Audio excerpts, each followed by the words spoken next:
Hello, Kai. Can you hear me? Hello. Hey, I hear Annie. Hey, how's it going? Hey, Bob. Hey guys. Hey Kai. Hey Annie. Hey, Bob, Great hey, to Annie. cool. I was trying to trying to look at this on Twitter in the browser hmm or on the Mac. Doesn't seem to work on the Mac version of Twitter because I want to see any comments that people put up here, but I don't see where they show up. Any ideas on this before we get going? Yeah, bottom right, the text, how do you say it? Text balloon?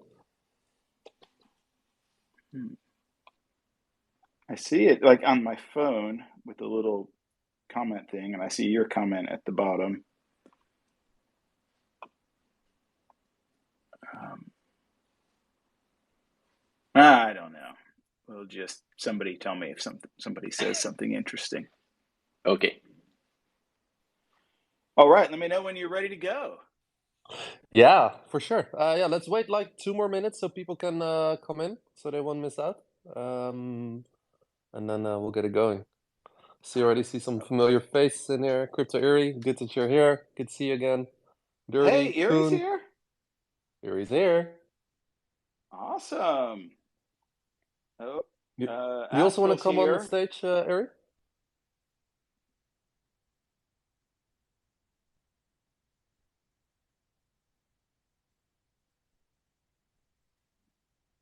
I think Okay, my okay. my son Chris will be in the audience somewhere, and my daughter Elizabeth. So shout out to them if they're listening. Shout out to the Way fam. Nice.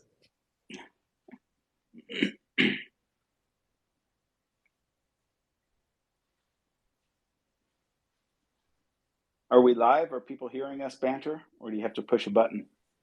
Oh yeah, we're live. Oh, okay. Make Straight sure I away, don't yeah. say You anything. can't. And we're recorded, Bob. So watch out. I'm getting better at that, even though I've never managed to press the button successfully. But I try not to say anything that'll get me canceled. I'm sure you gotta do fine.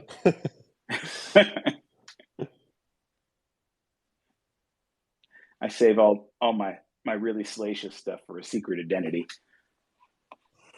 Yeah, maybe we can call him Bob Toshi Wakamoto.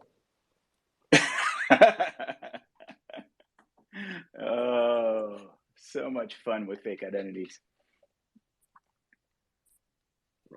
It's funny. Like everybody still calls me Brad because my alias is Brad Punkhouse, of course. you're you're stuck with it. So there's a hacker group that I always idolized, and I got to meet some of them, um, called the Loft out of Boston, and they were back in the '80s, I guess. Uh, they were super active, and they were the first hacker group to actually show up in Congress in the U.S. and lecture Congress that their security was shit and that they were tromping through all of these government systems. And so they did it again 20 years later to talk about whether things got better. One of them actually went to work for the Department of Defense, head of cybersecurity, and so anyway, Space Rogue is one of them, and he just published a book. So you might see that on Twitter going around. Shout out to Space Rogue. Um, and part of the section I read on the book, it's like, yeah, little did I know that this weird name I picked when I was 15, I'd still be using it 50 years later. But that's who he's famous as. Oh, that's funny. But You might it's be a very Brad interesting forever. story that I'm gonna ask you about another time. No, I have this one name that I started with RuneScape when I was 5, and I didn't even speak English back then. I didn't even know the word. I just came up with this random word, and then it translated it kind of weird in Dutch, but I still used it like for everything. I'm not gonna say it, but it is there. no, don't out your secret identities. No, exactly.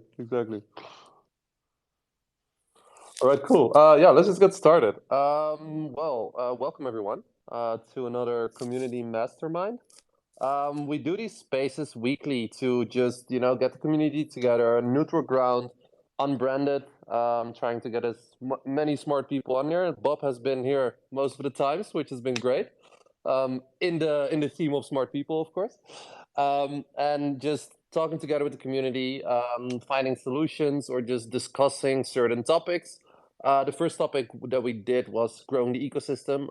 We touched on that last week as well. It was a very successful space, a lot of fun. And this space is more of like an extension to last week because the money was like the main topic, and then money in the digital sense, in the physical sense, and how you can use money, and also how you can actually use money already on the XRPL, and then not in the sense of stable coins, but actually money. And we have the pleasure of one of the experts on that field having here, who issued the first fiat currency on the XRP ledger, Anesh, with Anesh. Do I pronounce your name right? Anesh? Yes, it's an A. An A, sorry. Yep. We better All call good. each other a couple times, but every time. An A, yeah. Sure. Apologies for that. But yeah, No so worries. An A has issued the first fiat currency. It was USD, right? That you did, or it was a euro? Well, we actually did both of them at the same time, but we weren't actually the first. So GateHub was after Bitstamp, and I think Bitstamp was, Bob, do you remember? Was it Bitstamp or SnapSwap? Bitstamp was first, Mm-hmm. and then you were there, but you're friends with Bitstamp. We are, yes. We're both based here in Ljubljana, or just the majority of the team is here. Anyway, I actually just visited them last week to see what they're up to. So it was Bitstamp, and then in 2015 I've founded GateHub, and the first two fiat currency that we did on XRPL were dollars and euros, both at the same time. And we just recently added pound. I think it was in December last year. It's so awesome to be online talking with you, NA, because we did meet up in New Orleans, and it was so great to see you. And somehow I look 10 years older, and NA looks like exactly the same 15-year-old kid that I met. You were so super young when we met back at Ripple. Yeah. I remember. You still are. Yeah, well, not as young anymore, but yeah, I'll take it. And Janet says hi. Yeah, say hi to her as well. It was really lovely meeting you after such a long time, and it was great that I was able to get you back on Twitter. Yeah, that is NA is 100% the reason I'm back on Twitter. Tweeting that first picture of all of us standing there. So the reason I wanted to get you on, we did a long session last week, and it was really interesting. But I ended it with a question to the community, like asking who knew how to get US dollars into their XRP ledger wallet.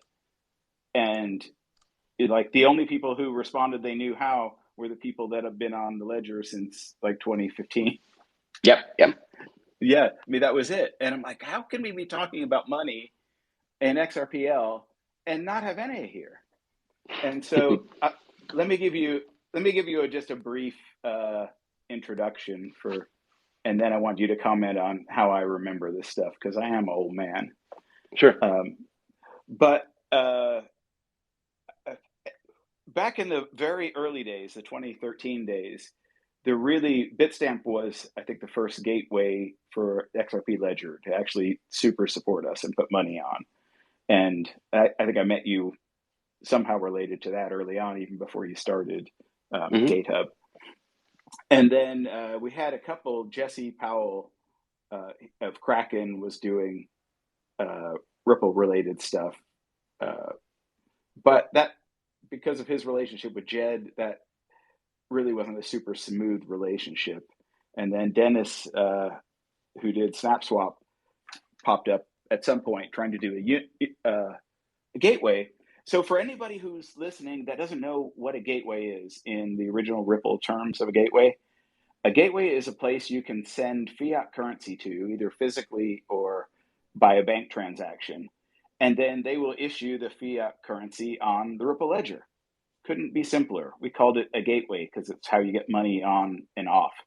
Now I hear people using terms on-ramp and off-ramp, but they're actually doing a conversion to some form of crypto in their on-ramps and off-ramps. But a gateway was just there. Why do we call it a gateway when it's so obviously a bank, right? Well, our lawyers went, whatever you do, don't call it a bank. That just opens up a lot of regulators and a lot of people are come knocking at the door. So a gateway on Ripple is what you would think of a bank is the real world, who's holding your fiat money, and you go back to the bank or the gateway and you say, I need it back because I got to pay my electric bill. Is that a reasonable paraphrase of what you do, NA? It is, and we also prefer to use the word gateway as we are not a bank, and also our lawyers are very strict as to how we classify ourselves. But yes, that's a great explanation as to what gateway is essentially doing. It really is an on and off ramp. And beside doing fiat, GateHub is also doing other cryptocurrencies. So you can transfer Bitcoins to XRPL or Ethereum or a bunch of other currencies as well. And we also have gold grams, which are not directly issued by GateHub itself, but with one of our partner gateway that is also using our platform to issue those currencies on XRP Ledger. And we are also talking with them of adding additional precious metals as well, starting most likely with silver. Ooh, awesome. I like silver. Yeah. Do you remember Dime? I don't. You don't remember Dime? Oh, no. You must have just missed Dime. Yeah. Dime was a guy who actually wanted to remain nameless, if I remember right, but he was just a pseudonym in the nick. And so a dime in the US, you know, our coins, quarter, nickel, dime, penny. So in prior to 50s, sometime in the 50s, dimes were made of silver. And so dimes are very precisely sized and weighted. And and the ones that are made of silver, collectors still collect them, and they use them as, you know, a measure of silver that they pass around. They're not rare at all, but they're still made of silver. So at the time, they were worth about $2.50. I think it's a little higher now. So he did a currency on Ripple, and he showed a picture. He's got, like, I have this bag of silver dimes, and if you want one, I'll sell them for, you know, $2.50 of Bitstamp dollars at the time, and I'll issue you the silver dime. And if you want the silver dime, you can redeem it with me, and I will put it in an envelope in the mail and mail you your silver dime. And he just wanted to see if it could be done. And he did that, I think, without even a website, just some stuff in the forum. And people used it for, I don't know, better part of a year. We were sending them all around and paying for stuff in silver. So that was the first precious metal on any form of blockchain that I remember. And so for anybody who's listening, the thing I want to say about NA is people talk about trust and trustless, and they wave these terms trustless around in blockchain all the time. NA has been holding other people's cash dollars since when was it, 2015? Yep. And we launched in March. No rug pulls? No rug pulls. We are trying to go very slowly, very cautiously, and not to shake too much of anybody. So look, I'm in this for long run, and so GateHub was always a little bit slow when it comes to adding new currency. So we don't list hundreds of tokens, but we're quite picky when it comes to adding new currencies. So, but we are working now with more entities that will be, beside GateHub, also issuing various currencies on the ledger as well. And this is really something that I really wanted GateHub to become. It's like our name suggests, it's supposed to be a gateway hub, right? And for example, what we're doing now with Vitze and the on and off ramp. So soon in ZAM, you will be able to use GateHub as the on-off ramp. So any currency that either GateHub itself or any of our partner gateways support, you'll be able to directly transfer in and out from ZAM application. And this, by the way, includes gold as well, which works exactly the same like you mentioned for dimes. So you buy gold gram, and then you can select whether you get it in 1 gram or 10 grams, these cards, and the gateway shipped them straight via fast mail to your physical account. So this is this is quite cool, but obviously also all the bunch of other cryptocurrencies. And really, I guess what also Ripple wanted for a long time, and the whole XRPL community, getting more fiat on the ledger. I think that's absolutely very important.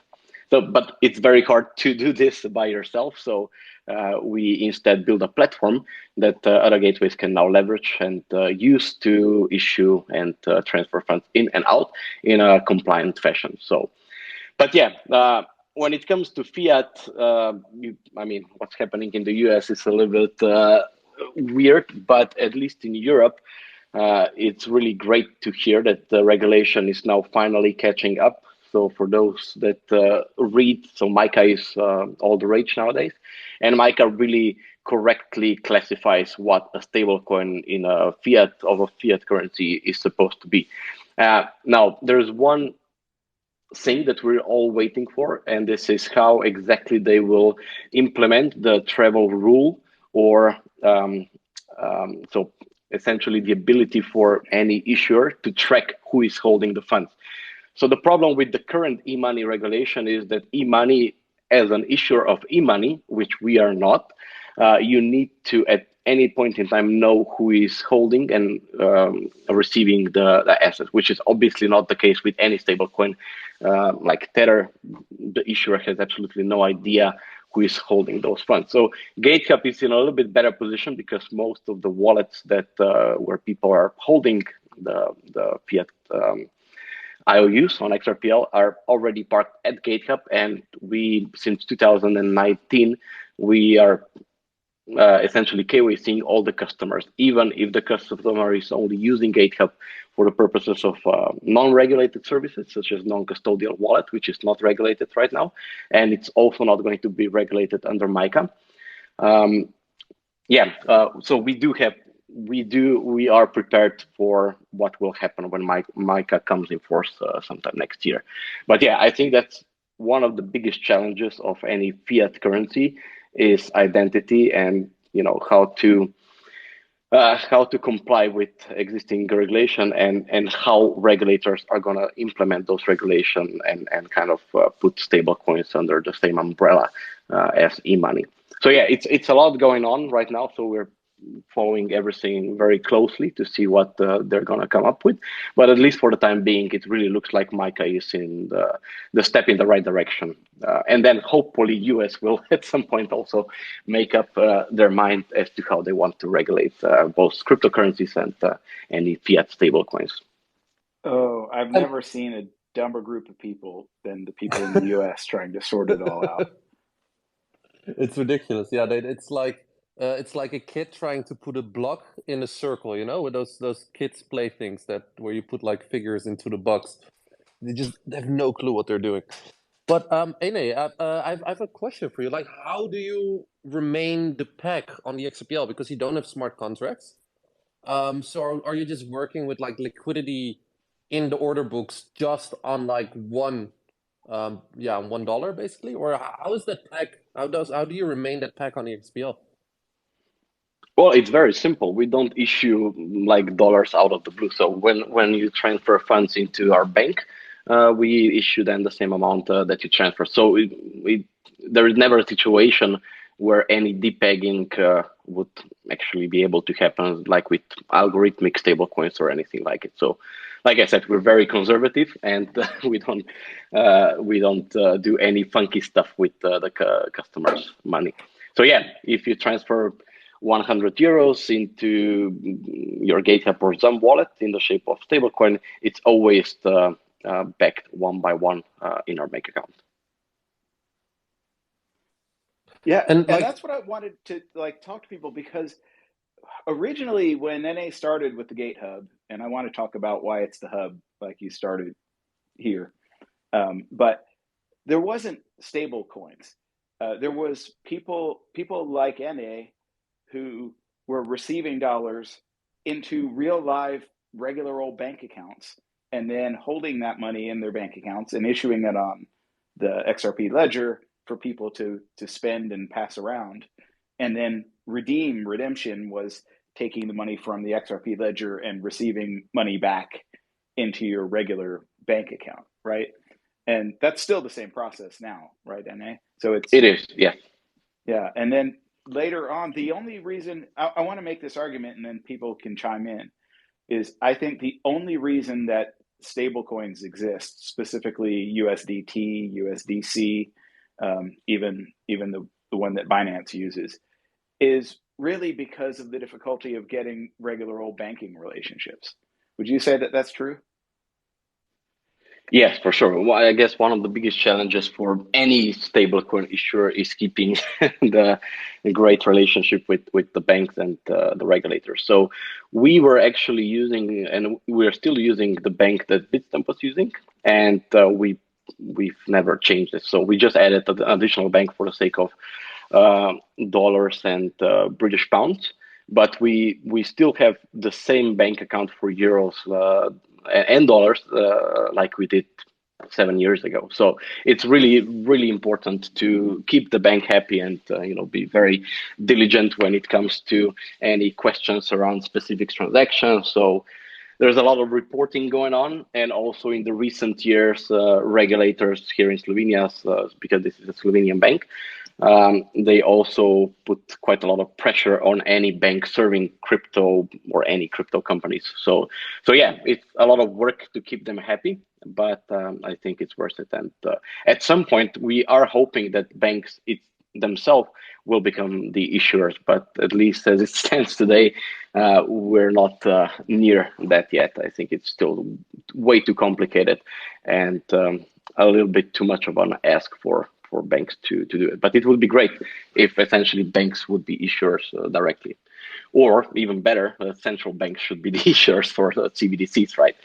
So we'll see. I don't know where all of this is going, but at least I'm very happy that in the last year or 2 years, there's been a lot of new activity, a lot of new projects on XRP Ledger. And we're happy to work with any and Kai. I've met you. Was it last year? So we're really happy to see all of these new projects popping up. And yeah, as a GateHub, we will always try to help these projects as much as we can, either with the on and off ramping capabilities, or the any advice that we can give to people that are just starting building on XRPL.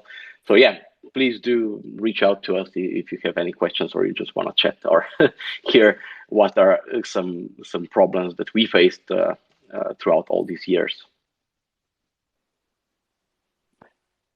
Yeah, I think it's awesome. I've been shocked in the past 2 years how many new projects are blooming on the XRPL, and all the good people that are actually building now. There was a lot of people talking 2 years ago, but outside of Vita, and then later the XRP Ledger Foundation, and so those guys did a great job of getting new people in and training them and getting to build on here. But really, before that, there was not much going on, and the reason there was not much going on the XRP Ledger, I think NA is probably the only person who can, beyond me, jump up and explain firsthand, although I don't know that you want to. But the way I remember history is the hub in GateHub was NA originally wanting to be basically a white box solution for the rather complicated process of connecting bank to the Ripple ledger or any other money service business to the Ripple ledger, so you could issue and redeem assets there. That was going to be the hub, and he was going to be mostly a software company. But then he did such an awesome website and an awesome wallet that we're building all this infrastructure, and then Ripple cancels the client that everybody was using and confuses everybody what the future of the XRP ledger was going to be.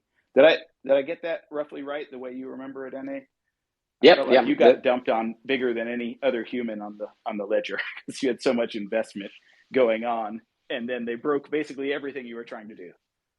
Yes, well, we always wanted to be a hub and not by the only reason why we are a gateway is because simply there was not a lot of other fintechs or money service businesses that wanted to get into this. So we basically had to prove the use case, and yeah, we've been quite successful at onboarding customers to the wallet part as well.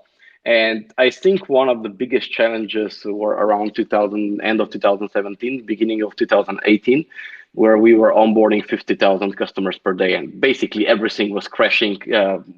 All the blockchains were delayed because of so many transactions happening. And unlike other exchange, because GateHub essentially is a non-custodial wallet provider. So all the trading was happening directly on the XRP ledger. And because we've kind of make it so good, the problem was that people never understood why it takes 2 or 3 seconds for an order to come through, but it was actually happening on the ledger. It's not like with Bitstamp where you have this super efficient matching engine, so everything was always happening on XRP Ledger. So it's great that XRP Ledger back then was probably the only blockchain that really never crashed and was always able to process transactions even when there was a huge load of new customers coming in. So that was one challenge. The other challenge was that in order for you to use XRPL wallet, you need to fund it with the minimum reserve. So we've built essentially a way how we can fund those customers' wallet by ourselves. And then upon the first transaction, you also get the 20 XRP, and then you're able to create a trust line. And once you have the trust line, we can send you the IOUs or the tokens that we issue. So that was also quite challenging because it was unlike with Ethereum, you can receive tokens without having Ether in your Ethereum wallet, but this is a little bit different with XRP Ledger. But we're very happy that we've chosen XRP Ledger as our main blockchain. And I think we were just a little bit too early still, and the great new projects are only now finally popping up, which is what I'm really excited about. Yeah, and I feel like with all these new projects popping up, everybody's trying to attract new customers who aren't necessarily already XRP Ledger fans. And so we're back to onboarding people who don't know anything about crypto. I'm trying not to overplug different projects, but we talked about TextRP project, and they're not actually doing anything with money. They're using NFTs to buy features in their app, and their app is a messaging app. But I see that having broad appeal to people who aren't really into crypto. But all those people are going to need wallets and things, and they're going to need to learn the onboarding experience that you have at Gateway. So at GateHub. And while we're talking about wallets, I actually anticipated that wallets like Zam will be available 5 years ago, and it just took a little bit longer for other to do it. But it's great. I mean, we're not unhappy that Zam is probably the most used XRPL wallet today. And it's great that we are able to work with them in a way that we always wanted to work with, right? So we have a bigger reach. The more wallets we have, the more functionalities those wallets provide to their customers, more activity on XRPL, and the more demand also for the tokens that we issue there. So it's great to see that this is finally coming together. And it's also great to see that, yes, it's great to see NFTs and projects like that, but it's also great to see that like the project that Zam is doing now with a company called FreePay. So they implemented XRPL transactions into merchant POS terminals, and you are already able in certain stores in the Netherlands pay straight with XRPL wallet, be it with XRPs or with any token that you have on the wallet. And the cool thing is because the merchant has a GateHub account, they can always receive the currency that they want to receive. So in this case, it's euros. And no matter what people are paying with, the transaction automatically converts either XRP or other tokens into euros, and the merchant always receives euros. And we'll see where this goes, but I'm really happy that these are real world usage of XRP Ledger, and it's great to see where it's going to take us. So one other project that we did a couple of years ago was with an Australian company or fintech. What was it called? I don't remember right now, but they were issuing Australian dollars, and then they were using GateHub as the off ramp when their customers were sending money from Australia to Europe.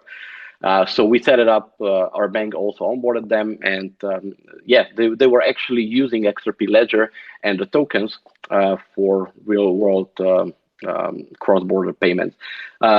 For a while, they stopped doing that because there wasn't much activity, but I think that this is gonna come back at some point. And like I said, we want to see more gateways, more issuers, more tokens, and especially more real-world use cases.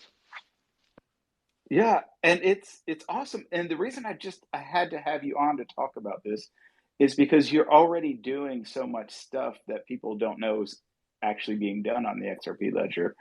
And everybody's waiting for different XLS numbered proposals to be activated for like bridging currencies from other things.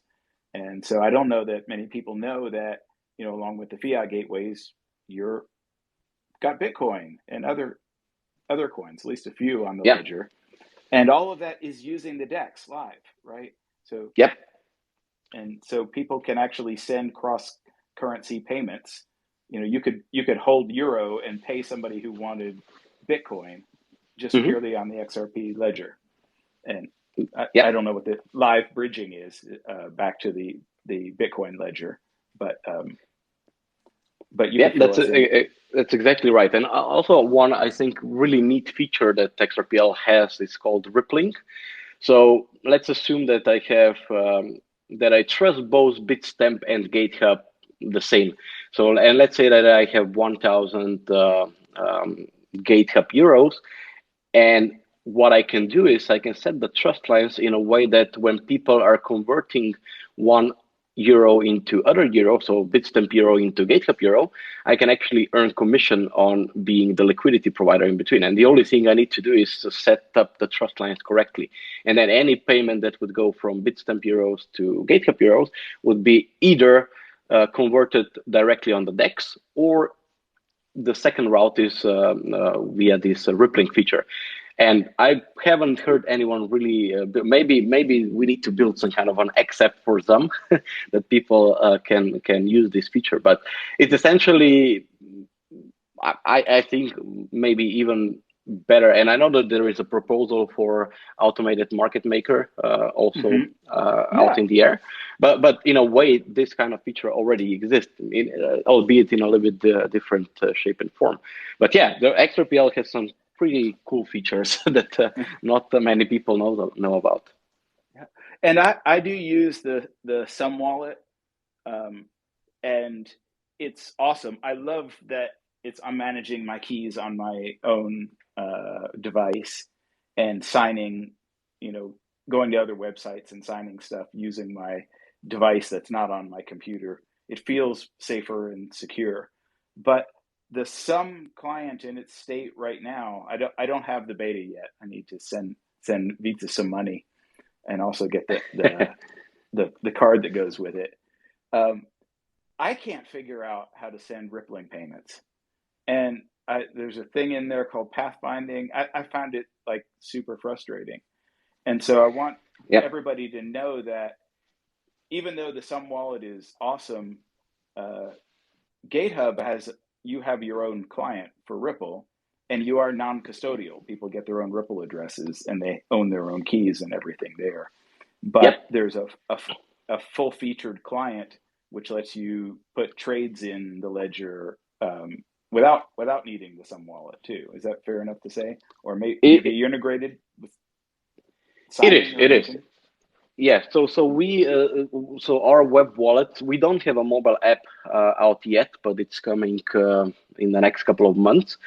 We've been building it for quite some time now, and yeah, I'm looking forward that that's out as well. But yeah, like features like pet finding are by default supported in GitHub Wallet. So if I'm sending funds to you, Bob, I can actually already pick which currency or token I want to spend, and it's really cool because I can see the rates, so FX rates being updated in real time.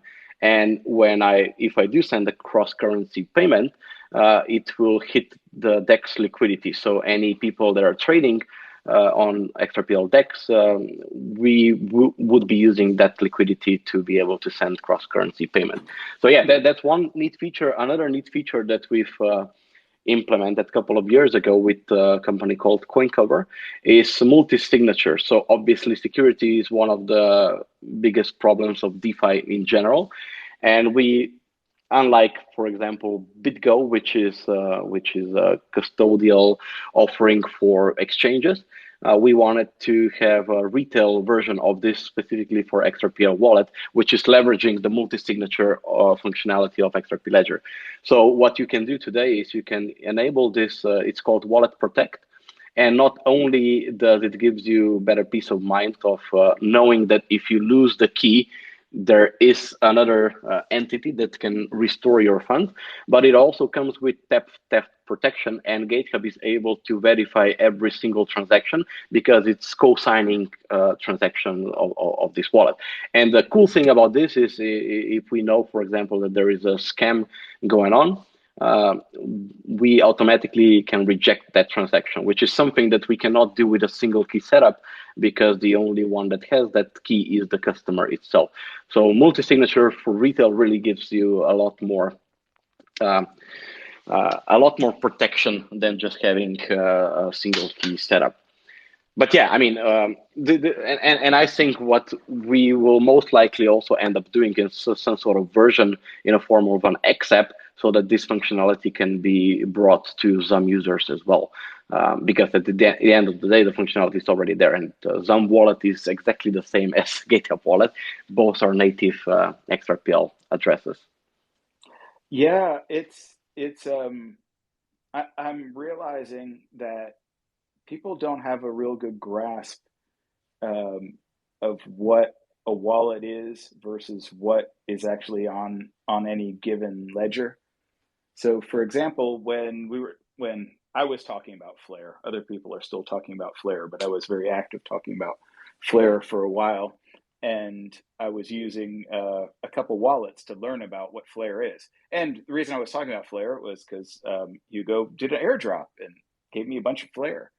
And of course, I didn't have a wallet or anything set up to mess with Flare.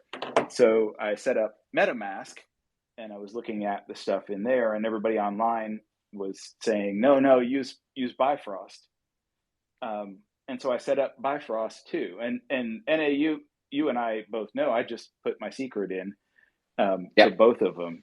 And both apps now reference exactly the same on Flare ledger address there. Mm-hmm. But that blew a lot of people's minds. They're like, no, you have to make a new account, and then you have to send all your money from MetaMask to Bifrost. And I'm like, oh man, people are buying and selling this stuff without even like the core basic knowledge of what's happening underneath.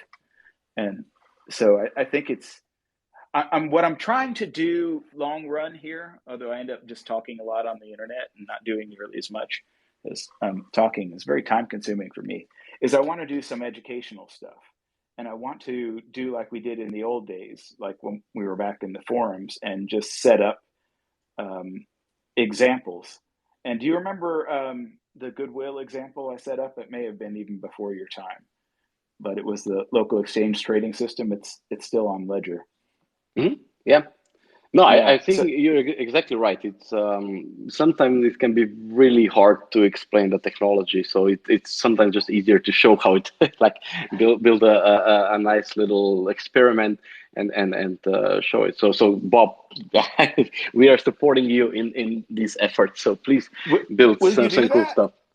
Yeah, because I want to do cool stuff, but I need when I'm talking to people, I need them to have a client that supports rippling payment right now.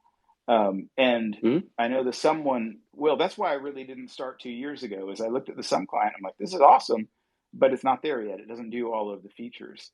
And I know the Gate Hub client was, it seems condescending to say full featured, but back in the early days, the Ripple client that we built, which we called the reference client, was really built just to exercise every feature of Ripple D. It wasn't to give this most, it didn't have the smoothest user experience, right? And it will thumbs up that. But it did exercise every feature of Ripple D. And so we called it a full featured client. And a lot of the stuff I've seen more recently have a smoother user interface for a lot of things, but they don't execute every single feature. So like the prime feature I need to start with is rippling payments and having people trust me and send money back and forth of different things and place orders and make markets. And I need a coherent way to do that.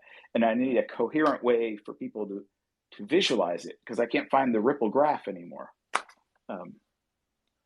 So anyway, help. Maybe we can work together. Yeah, for sure. Let's talk how we can bring some of those cool things back. And I know there are some people from Ripple here, but one thing that I really loved was XRP charts, because you had a full blown, statistic of the whole market. And I think that's I'm hoping that someone builds something similar, that is open to everyone and be able to see what's actually happening on XRP Ledger. Now, there is a new version which is very cool at visualizing the transactions that are happening there. But on the deck side, I think there are a couple of clients that have a great implementation. But just having like one unbranded XRP charts was really a cool feature for for me when I was doing. And Bob, you'll remember it also had a neat way of visualizing the graph and how transaction flow actually works, and how our user flowing from one to another. And this was really Yeah. cool visualized. Yeah, that graph, I may have saved source code somewhere, but I'm not really a JavaScript geek. But some of the early Ripplers put together the graph, and then the Ripple charts. Believe it or not, Stephen Thomas wrote the Ripple charts in his like spare time. I think maybe even before he was officially started at Ripple. Mm. And he actually sold that to Chris so that Ripple could host it. So yeah, there was a lot of tools that exist. I know they exist because we used to use them daily, that I can't find anymore. And Ripple always has the reasons for what they're doing and what they're focusing on. But I really want to do stuff that it's hard for me to find the tools. And so I wanted to talk to you about that. And I had an example today, actually, it was a couple of days ago, that came up where I realized that, oh crap, my tools are really not so good. Kai, do you remember the anonymous astronauts? I think we Yeah, were on the definitely. space back in Definitely. January. Yeah. So I don't know. Are they in the space? If you're here, raise your hand, anonymous astronauts. So I Kai don't or think somebody so. can find you. They're not in here, but I can send them a message if you want. He said he might be on a plane at this time when he was doing it. Um, so anyway, this is the confusion that I'm having, and I think of myself as somebody who understands the XRP ledger better than most people. And so I was fiddling with the really nice people have been really nice to me here, gifting me stuff. I guess I'm promoting there, but the aesthetes, their aesthetics, did is pirate cat, or what did he call it? Bored cats NFTs, and in exchange for bugging David to reply to their emails and bless their offering, they sent me one of these NFTs. So I was trying to figure out how to take it off of their exchange and put it on my my actual Ripple wallet because your keys, your NFTs, and they had a kind of a withdrawal process or transfer process, and it just was pending, and I couldn't figure out how to do it. But I'm looking in some, and I'm seeing nothing I could recognize as something important for me to do on here. And so anyway, in exploring other stuff that I was exploring, I wandered over to an exchange, probably a competitor of yours. Do I plug your competitors? Xmart, right? And Yeah, so, yeah, Xmart. Great and guys. so while I was really just practicing logging into other people's sites and seeing what was going on whenever I'd see some reference. So I'm using my Sun map and logging in. And Xmart on one of their things said, "Oh, I have 2 open offers," or something. And I'm thinking, well, that's batshit crazy because I never made any offers. I have no idea what's going on here. And I looked at it, and there was an offer from the estates for the Joel Katz NFT. So I really not super up on this process here. When we did the Xpunk ones, you kind of walked me through it, and it was fast and easy. But I didn't realize I had to accept their offer to get it, to get that NFT. And so on the Xmart thing, it would generate the accept transaction for me for that thing. So I did that, and I ended up with this David NFT in this sort of cross platform way.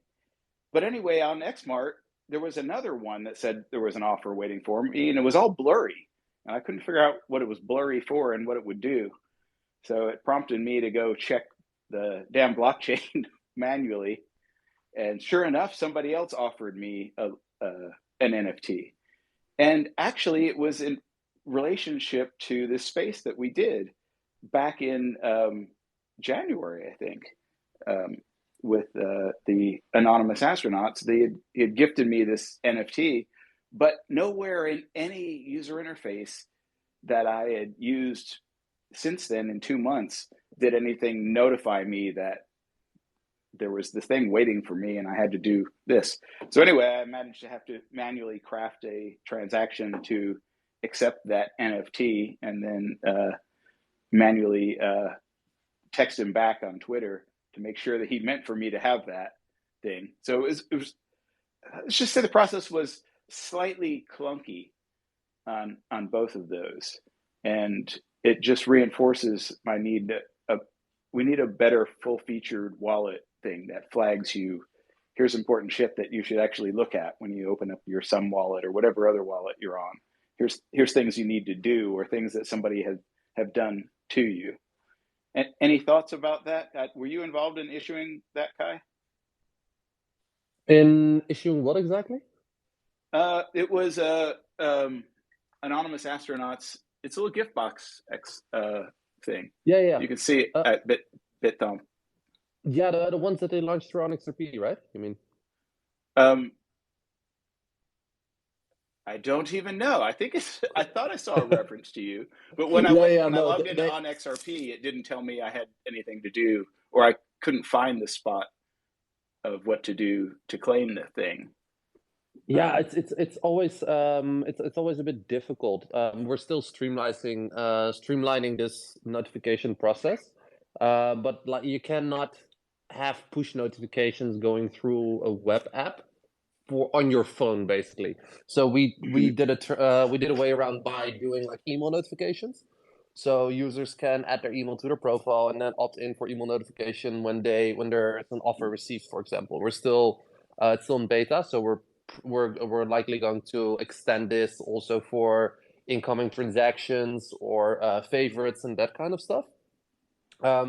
But I also know that Wietse said, or I believe that Wietse said, that they're also going forward with having incoming transactions and offers displayed in Zum itself, like no matter from what marketplace they are on, because they can still find the offers either from brokered or non-brokered wallets, and then have them come up your phone through push notification. I think that will help a lot as well.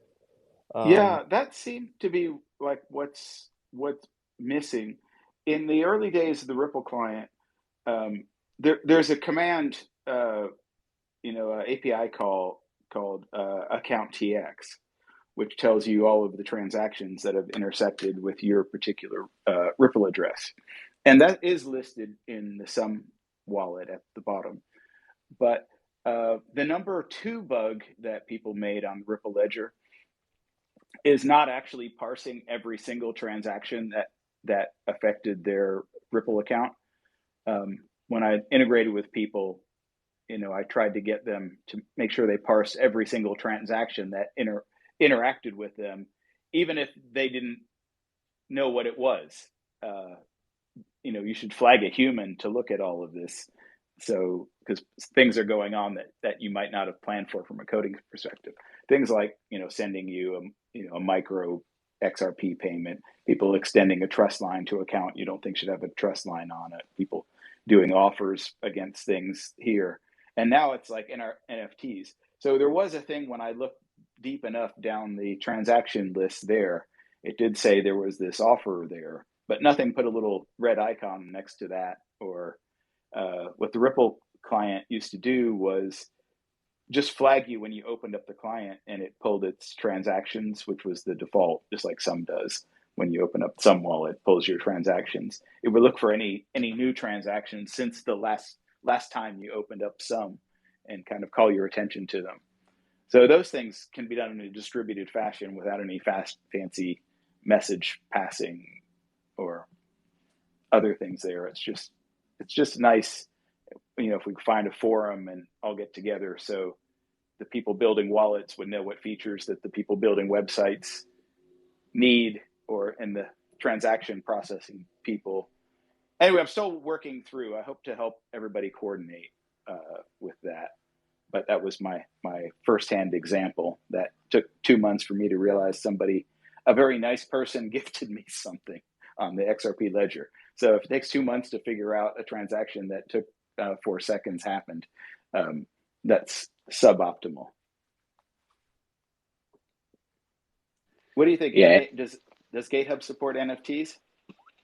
Not yet, because we've been focusing on the mobile app, but we will at some point.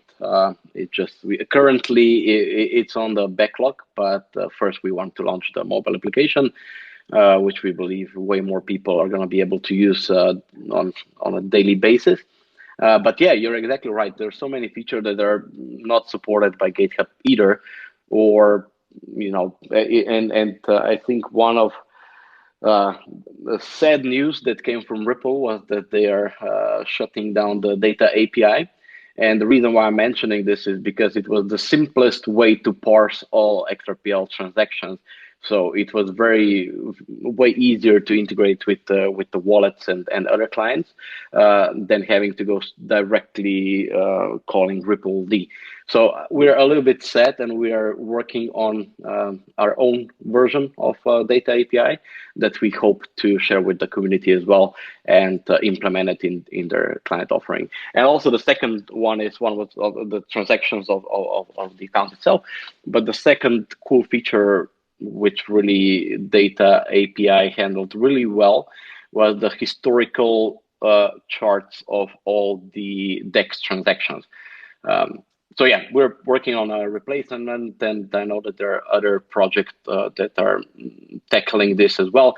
And I also believe that Ripple has a grant specifically for this kind of project. So I'm just hoping that more people get encouraged to start building these tools that others can implement then, and it can help them speed up the process, without having to necessarily understand every single detail of how XRPL works. It essentially adds a little bit more friendly, easy to use developer experience. So I'm hoping that more and more tools like this start popping up, because then on the other side, with people like Kai and other projects that are working with the XRP ledger, it's going to be way easier for newcomers to integrate.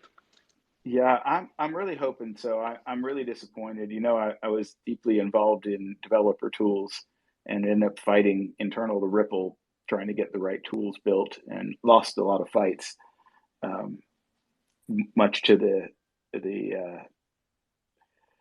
the abuse of the community, I think. But I see that all changing now. Did the data API, did that move to the foundation? Nobody's running it at all because it was all open source code. It just took a lot of servers Currently, to run it. Nixer FM, he has a lot of useful APIs for the public to use. Yeah, Okay, but cool. I don't think it was moved to the foundation, and I'm not actually sure why. We've been asking, but I don't know.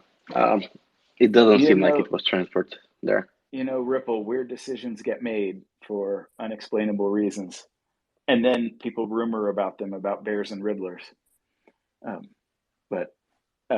So I want to clarify one thing that you said, because I think people are going to misunderstand it. When you said GateHub doesn't support NFTs, that doesn't mean the Ripple addresses that you manage at GateHub can't own NFTs. Exactly. No, you're right. So if you were to import a wallet via secret key to GateHub or from GateHub to another client that support, so we just don't support. You're not able to see them, but they're still there on the XRP ledger, right? So you can still technically have them, but there's no way of seeing them inside our wallet interface. Yeah, from your web user interface. But you would still, with that same address, even if you opened a new one at GateHub with that same address, you could put that address into BitHump and look at it. And you could also put that address into the Sum wallet to use in the process of claiming your NFTs from on XRP. For that process, it works best. Just because you use the GateHub web wallet or even the phone wallet doesn't mean you can't use the Sum client also with the same address without moving any money. Yeah, hope everybody understands that, because I'm pretty sure people didn't understand that. And so, NA, for the app, what is the plan there? So, are you also then going to be offering like wallet support in the app itself? Yes. So the app is gonna be basically just a native iOS and Android version of the current web wallet, but it is actually native. So this is why it took us ages to get it done. But yeah, it will support all the same features that our web wallet support, plus some more features as well. And hopefully at some point also the NFC capability, so that you might be at some point able to pay with it in the store or with any card terminal. But that's not gonna be available immediately. But yeah, there are way more stuff that we can do with a native application that we can just do with the web wallet. And also, any plans by any chance for like a Chrome extension support or something like that? There are a couple of developers at GateHub that are exploring doing MetaMask support for XRPL. I'm not exactly sure how that might work, but the way that I understood it is that you could essentially extend MetaMask functionality to use MetaMask with XRPL addresses. So this is some project that some people at GateHub are working on by themselves, but GateHub at least doesn't have any plans to do a Chrome wallet, at least not for the time being. But so the developers at GateHub are exploring ways to integrate the XRP ledger into MetaMask. Is that what you just said? Because that's huge. Yeah. Could I possibly? I'm gonna ask you for those people if you could introduce me. I'd love to talk to them, because I think that is currently what's holding back the growth for NFTs on the XRP ledgers, because most based on data, most NFT users on Ethereum, they come from DeFi, like liquidity made in DeFi that flows into NFTs, and they like their familiar environment, they like their MetaMask and using that. So integrating the XRP ledger into MetaMask, that would be huge for for everything on the XRP ledger. Also, like any integration on the DEX, especially later, also with XLS30 there. That would be huge. Let's jump on a call with and they can explain what they were up to, and sure, they will be happy to hear that there is a demand for it. Yeah, definitely, and see how we can support it as well. You said it like, Yeah. yeah, we're also doing MetaMask, and like I've been asking for that for so long, and it's awesome that you're doing that, man. That's super cool. Yeah. Yeah, and also one thing that I would personally love to see is so with Ethereum you have this Wallet Connect kind of protocol, which enables you to automatically support all Ethereum wallets. I'm hoping that at least GateUp and Zum, as two biggest XRP Ledger wallet providers, can do something similar. So, for example, if I go to your website, I should be able to either log in with my Zum wallet or with my GitHub wallet, and it should be the only difference is the signing, which happens in one or the other application. But it would be really good for the end customer, I think, to have more flexibility and more wallets supported by the project. Because yes, the wallets are like and having MetaMask would also be very much helpful as well. Yeah. So yeah, let's jump on a on a call and see where it takes us. Yeah, that's awesome. That's awesome. No, like I love Zum. I use it daily. It's super smooth. I've never had a single problem. And Wietse and his team are great. Yeah. But just this MetaMask thing, it's like for onboarding of new users, that's huge. Mm-hmm. Yeah. So you got my blood flowing now. That's exciting. That's good. Yeah, I think if you did something for people that use MetaMask that already had these other tokens, and at least added a feature to that where they could send them across your bridges to the XRP ledger, to BitHub on, sorry, Bitcoin on XRPL at GateHub, kind of thing, or the other coins that you want to support. Yep, another way to flow money in that's not fiat. And Yep. Yeah, you could basically like because we support multi-chain as well for Bridge, which I believe they can also integrate their AnySwap functionality into MetaMask itself. So you could basically trade ETH on the XRPL from the Ethereum blockchain with the end user not really knowing that it's being bridged. But then you only have the liquidity thing on the XRPL, which could be solved using XLS30. So that could be, yeah, like all that in combination, that would be huge. yeah, this is why I want to bring everybody together. We'll figure this out yet. Somebody, Mind of Raimi here, asked in the chat, is there an instructional video for GateHub for newcomers? I think we had some on our customer support portal. I'll try to find the link and put it in a reply. Yeah, it's worth a trip to the website. That's where I go to find all of the currencies that. One of the things that's on the GateHub website is a nice view of the market on there, and the DEX and what can trade against what. I know you probably don't have everything listed, but you got a lot of stuff listed, and it's sort of an eye-opening experience if people aren't used to it. We don't have everything listed by default, but you can add custom tokens. So essentially, you can add any token that's issued on XRPL and trade it using GateHub. And you can either do that with our web wallet, or you can use Zum and our X app. It's called GateHub Trade, which is essentially the same interface for trading, but in Zum application. So you can try that out as well if you have a Zum wallet. Yeah, GateHub is great. I actually got the first amount of XRP back, I think in 2016 it was, or 2017. I got it at GateHub. And I still remember talking to your customer service, like, hey, why does it take 20 XRP? Because back then it was still 20 XRP for reserve. I'm like, why are they stealing? What is this? Then they explained it very calmly to me, and I understood. But it's funny. And then you told me, I think it was in London, that you've had a ton of people asking those same questions back then. Mm-hmm.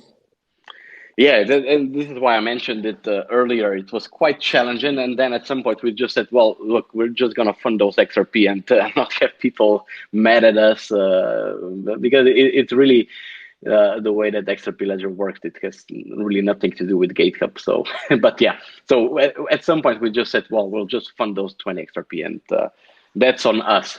you can, so that way at least no one is mad at us. You're generous. That's awesome. That's one of the reasons why I want to do some instructional videos or things about the basics of how the XRP ledger works. But to me, the basics of how the XRP ledger works is rippling payments, right? Yep. And so, until I can do those demos, until I can set up either fake money or real money, everything on the XRP ledger is much more impactful if you use real money. So unless I can show people how to do real money, cross currency, I don't really think it doesn't have as impact on there. Mm-hmm. In order to do that, I need to steer new people to a wallet that natively supports that, and I need to give it a little bit of visualization of who's trusting what and where the money is actually stored. And then there's all the other fun things about the XRP ledger, that you could issue your own currency on there, Yep. and you could support rippling payment on your own account should you want to do that. But without teaching people about the atomic transactions, I think at least 50% of the actual value and impact of the XRP ledger is just absent from people's heads. Well, Bob, maybe you could clarify the audience a little bit more. Like, what is an atomic transaction? What does it mean that a transaction is atomic? You're on mute, Bob. Sorry, pushed the button the wrong way. So atomic in this sense comes from database transactions, which is not very helpful for other people.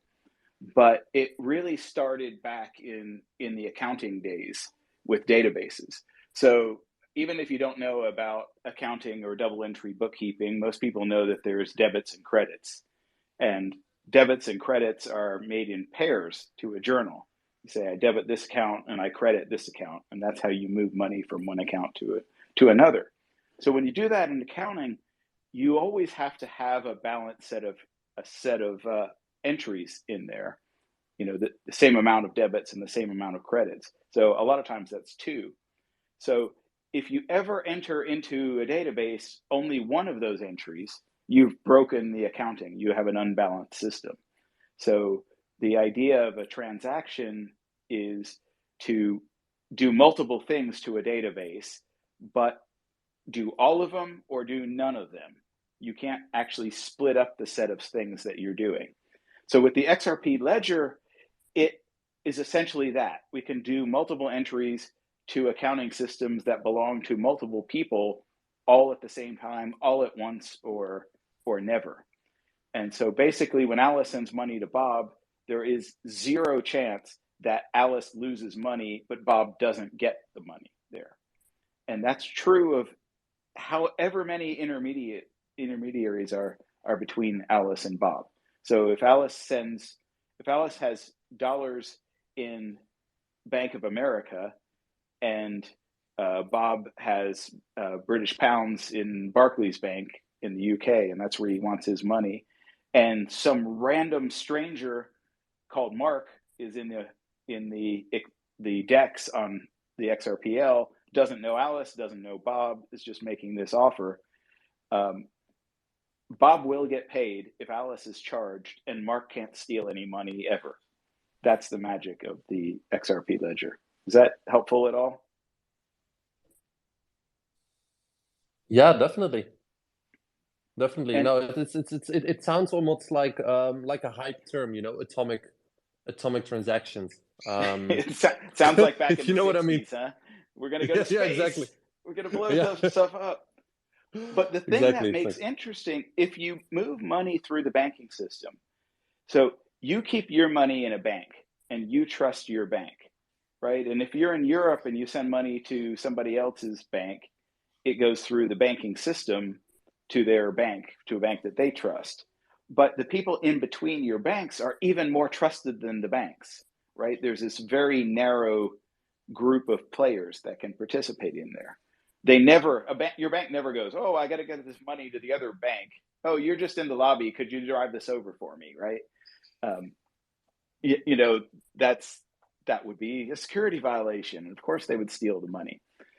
But if you do these atomic transactions where either you do them all or you do none of them, you can, in effect, just hand your money to whoever's in the lobby and say, drop this off at the bank on the way home, because nothing else will happen until they do that, right? So essentially, that's what Ripple does with the DEX and with the rippling features on the XRPL. And somebody pointed out I'm going back from Ripple Ledger to XRPL Ledger interchangeably. Sorry about that, old habits. But all of these things that happen on the XRP Ledger as part of sending a payment and the rippling payment on the application either happen all at once or not at all.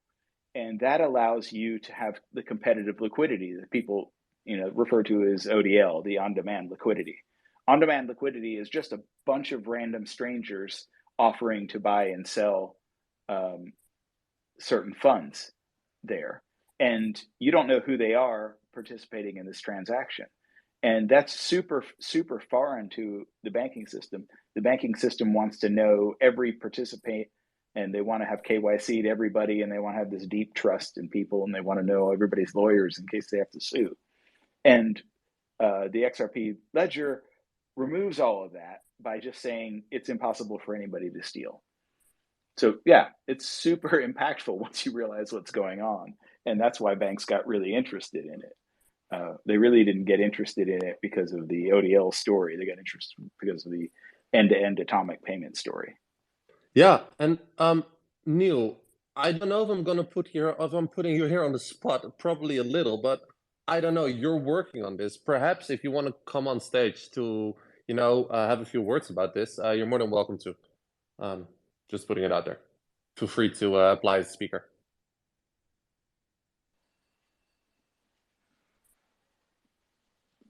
Sorry to interrupt you there, Bob. Which Neil is that? Neil Hardner. Oh, okay. I don't know Neil. So new people, it's always good. I've run out of super interesting stuff to say. Me. Anybody got more? You want to open questions, or what do you want to do? Neil's Neil currently, awesome. Neil's on So stage. hi, Bob. I've run across Bob as a listener on several spaces. I don't know if we've ever spoken in person. I don't think we have. I think between the two of us, we're almost a full Ripple employee, a full history of Ripple. Oh, awesome. Because I think you left in, 2018-ish? Yeah, exactly. Okay, I joined in 2019, so I think we've got a year gap that can't be accounted for. But yeah, so sorry, you mentioned my name, but I missed, was there a specific question you wanted me to either avoid or answer? I was droning on and on about atomic payments on the XRP ledger, and Kai says you're working on that. Yeah, no, you were talking about ODL, and I believe that Neil is an expert in that. But correct me if I'm wrong. I work on ODL, so I'm much more familiar with ODL than the inner workings of the XRP ledger. Obviously, ODL uses the XRP ledger, but I've worked on things related to the XRP ledger, like we built a Java client SDK for the XRP ledger. But when it comes to very specifics of the XRP ledger, I'm not as well versed. But yeah, on ODL, definitely been working on that for a couple of years. So happy to answer any questions there that I can. Are you doing the ODL on the XRPL, or are you doing the exchange-based ODL?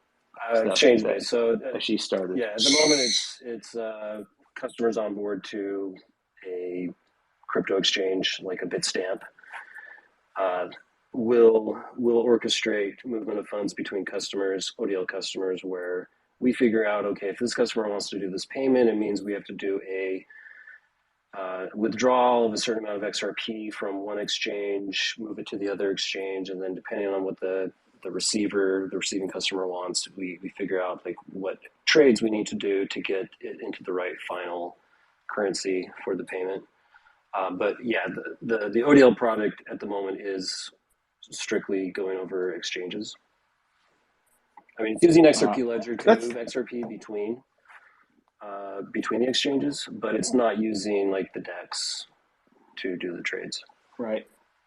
And the original reason was because at the time when we started launching that product, there wasn't enough people using the DEX to actually have the deep enough liquidity to have an impact on this. But I'm here now, back on the ledger, trying to convince everybody that even if everybody at Ripple screws this all up, we can still all do this stuff that Ripple talks about ourselves without actually any support. We can use the on-demand liquidity that's built into the DEX on the Ripple ledger if we want to, and there's nobody to say we can't. So, and part of the liquidity there is people like NA holding all the money, make the whole thing work. So anyway, what do you think about that, Neil? Is there interest in Ripple for the common people using this, or everybody still focused on business cases and leaving the foundation for all of us common people? Well, I mean, definitely Ripple has an enterprise, arm that's dealing with RippleNet and ODL, and so that's obviously focused on enterprise payment providers. Then, Ripple having its roots in the XRP ledger and the XRP community.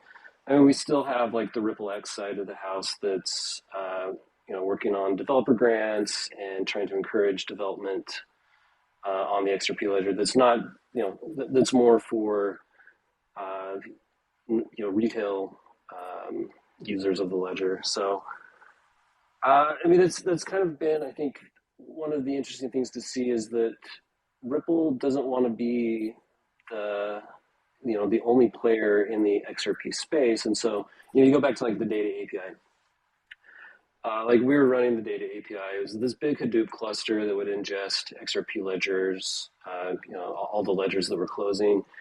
It would run them through a bunch of jobs to put them into a data warehouse that you could then query. At some point, like everybody started relying, or not everybody, but a lot of people started relying on the data API that only Ripple maintained. And so there was some concern there of like, one, like we really need the community to step up. And, if you want to have things like this, like it kind of needs to be more community driven rather than everybody, to your point, if Ripple dies, if everybody's relying on the data API and everybody's relying on things that Ripple had contributed or built to support the XRP ledger, and then Ripple goes away, well, suddenly everybody's dependent on the things that Ripple was running. So I think there was sort of a conscious decision that like we need to kind of encourage people to pick up and make it a collective effort. There were some changes to the XRP ledgers or to the Ripple D, where there's now this reporting mode where you really, to run a full history node was maybe kind of burdensome, and to have it be able to do queries against like the full history. So there's a project CLIO, CLIO,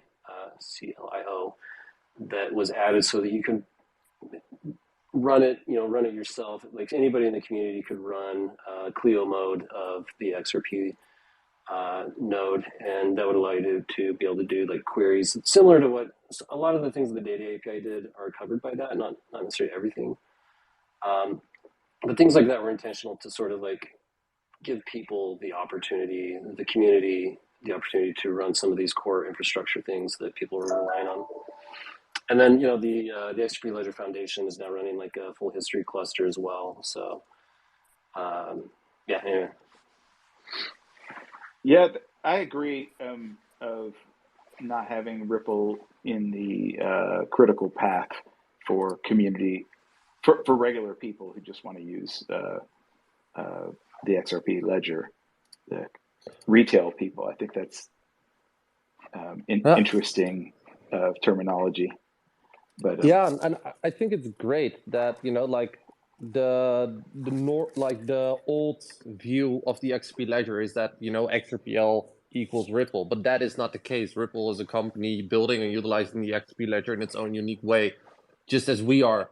Just as NA is, or Daniel that I see in the audience, or Vet, and I think that's great. Everybody is a builder on the XP ledger, including Ripple, as an independent party, and still having Ripple X and the XPL Foundation help the ecosystem grow, I think that's a great synergy that will eventually, equals growth. But if I can ask you something, like there's so much misinformation going around about ODL. Would you mind giving us a small rundown of the inner workings of ODL and its use cases? Yeah, Or so am I putting you too much on the no, spot? that's fine. I mean, I'll try my best to explain it at a high level how I view it. So, originally there was, I think if you look at like the history of cross-border payments and blockchain, so the fiat system, cross-border payments are run over Swift. Swift is basically just a messaging layer so that banks can communicate and coordinate payments between each other.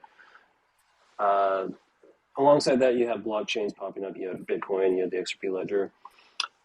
Initially, so there was RippleNet where it's like, well, if we want to get our foot in the door, we really need to have something that's a competitor to Swift, where it's for cross-border payments. It's a messaging layer. Initially, I mean, RippleNet itself doesn't talk directly to the XRP ledger, but get people using RippleNet, and then along came a product ODL, which says, well, for customers that are using RippleNet, let's offer a way that for payments they're doing, cross-border payments, they have a way to settle it over the XRP ledger. So if you want to do a payment over ODL, you're going to be a RippleNet customer. You're going to be sending payments to other RippleNet customers. And by customer, I mean not like you and me, like retail users. These are like payment providers, providers that are doing payments that provide payments to retail users. So we're not directly talking to the retail users, but our customers are. So if you have customers that are using RippleNet and they decide, hey, wouldn't it be, I hear that we could settle payments more quickly if we used ODL, which uses the XRP ledger under the covers, then they can opt into that. And once they do that, then when they do a payment, they can configure their payment paths. They're called liquidity paths in RippleNet, where you have one customer, and this customer says, I'm allowed to do payments. I'm peered to this other, bank A is peered to bank B, and we agree that if we're going to do a payment, that one option is we can settle over ODL. And based on that, the two banks or the two customers would have accounts on a crypto exchange. This would allow them to get XRP into the system. And then if a bank is going to do a payment over RippleNet via ODL, then what's going to happen is between the banks, they're going to say something like, hey, I want to do a euro, I want to send you 1 million euros. And we agree upon the rate of like, okay, I don't know what the exchange rate is right now. It's probably like $1.1 to a euro. But, so based on this, you're going to agree on, okay, if I send you this many euros, this is how many dollars it's going to cost me. And then under the covers, ODL is going to step in and say, cool, we can settle that in near real time by, we're going to take $1.1 million worth of XRP from your account on Bitstamp. We're going to convert that into XRP. We're going to move the XRP to the receiving bank's wallet. And when the receiving bank's wallet receives the XRP, we can go ahead and trade that XRP into whatever the final currency was, euro, I think I said. And then in that case, ODL can kind of orchestrate all that. The banks don't have to know anything about crypto exchanges. I mean, they know that they have an account on a crypto exchange, but they're not directly making API calls to these crypto exchanges. They're not having to directly interact with the XRP ledger, but ODL is providing that gateway for them to be able to settle their payment in real time over the XRP ledger. So I don't know more specifics of, like, you said you've heard some I don't know, say rumors, but maybe misinformation that I'm curious, like, what things you've heard that you think are maybe correct or incorrect. Yeah, it's more like not about the technicalities or the inner workings of ODL that there's lots of rumors or misinformation about it, but it's more of like, hey, what's happening when it gets adopted? That's where the most misinformation comes. There's like, you probably seen the post about being pegged to gold, covering the entire planet, with in regards to fiat, all the money, all that stuff, And I think it's good to really focus on the core of how does it work, are the use cases, so that people from outside actually, take us serious. Yeah, I mean, I Yeah, see all that. I'm sorry, go ahead. Oh, I was going to say the real thing I think that's disappointing the people who watch super closely is that you can't see any of that trading in the DEX. So there's no visibility to how much money is actually being sent by payment providers and over what corridors and things like that. That's kind of opaque to people who are buying and selling XRP and hoping for it to become all the money in the world. Yeah, I mean, that's a fair point. That I know there's people that try to divine what flows are ODL, right? Because to Bob's point, the only thing you could really tell is that XRP went from one crypto exchange to another. Would you know that that's ODL? You could maybe guess, but you don't really know, and you don't really know what they did with that XRP on both sides of it. So I have seen some sites that try to track like what they consider ODL flows, and sometimes they get it kind of close, and sometimes they think they're pretty far off. But yeah, I mean, I don't. I mean, I can't speak from the. I'm on the engineering side, so I can't really speak to like if that transparency or lack of transparency there is intentional or not. I mean, I think banks themselves probably prefer a little more privacy because they don't necessarily want everybody to know what everybody else is doing, or they don't want their competitors to know exactly how their money's moving around. So I don't know if that's a feature or a bug in the current design, but I agree that there is there are some things that you can't immediately infer, and there are a lot of people trying to make predictions, and I see all these things about buybacks and XRP backed by gold, and I kind of laugh at it. Like when I see people talk about ODL, I know there's a lot of things they say that I know are incorrect. So I kind of assume half or more of the things that people, theories that people have online, or the ones that I don't know about, are mostly like misguided, or they're just making guesses like everybody else. So I don't know how much we need to get worked up over that kind of stuff. I think once they start talking about, hey, you need to send money to these people, or you should start giving your XRP to these people to hold on to it for you. Like that's where I get really concerned, because that's where they can start, being predators onto some of these less informed people. But if people want to just, talk about flat Earths on the internet, like so be it. As long as it's not hurting anybody, I don't think it's a big deal. And I think one of the things that you said, I don't even think you realized how important it was, is that Ripple doesn't really want retail customers, regular consumer level people. And that was a decision made super, super long back by the head of product at the time. And because when we started, we really did. We thought, the XRP ledger was absolutely for regular consumer retail level people. It was bottom up money creation. But Ripple had adopted a position that we would really rather banks connect to the XRP ledger, and then the banks would manage all the customers and all the KYC and all the stuff that comes around from there. Or, barring banks until we get banks on gateways, and NA would manage all of the complicated relationships. And then when it became payment providers, it's like, yeah, we want to onboard existing payment providers so they can manage all of the KYC and customer relationship stuff, and we just provide liquidity in the middle. And which brings us like full circle to something NA said like right at the beginning, the traveler rule stuff that they're still talking about in Europe. The traveler rule is this rule that goes with payments that says if Alice sends a payment to Bob, Alice has to give their KYC information, and that information has to pass through every intermediary bank all the way to the destination, so people can trace back and figure out who was sending this money around. And it used to get lost in SWIFT transactions because needed to be at the first bank and needed to be at the last bank, but it didn't have to be at the middle banks.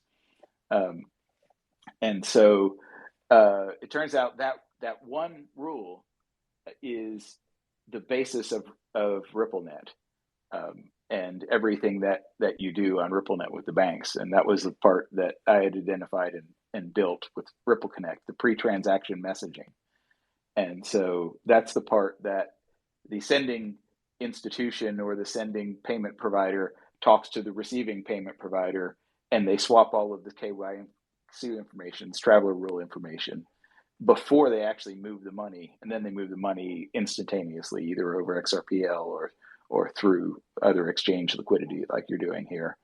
But it's interesting now that that's what all this ISO 20022 stuff is talking about, trying to actually get all of that right for banking. The bankers were never very good at that rule, even though they made Western Union and MoneyGram, just they beat them to death with that rule.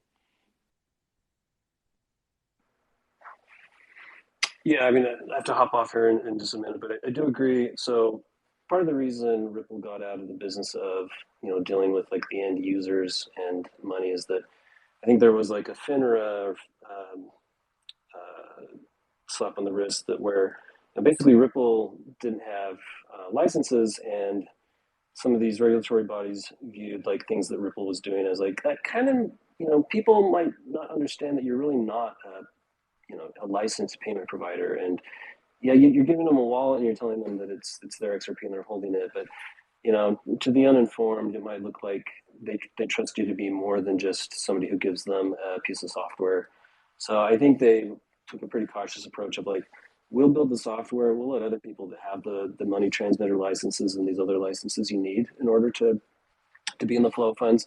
Like they'll deal with that side of it. Ripple will just be more of the rails and the software that these payment providers use. So yeah, I think that's still the case, that Ripple is pretty hands off, that we're not trying to go after or be viewed as the customer facing retail side of things. But with that, I have to drop off. But thanks for hosting the space. Well, thanks, Neil. I totally agree with you on that. And for other people listening, just because Ripple doesn't want to do it doesn't mean we can't do it ourselves, because there's literally no one to tell you can't. Sort of a line from the Tiki Bar TV first episode in there. It's the internet. Just try and stop us. So all of these things I find fascinating, and for everything that we do, it's NA taking all of our regulatory pain. So big shout out and thanks to NA for.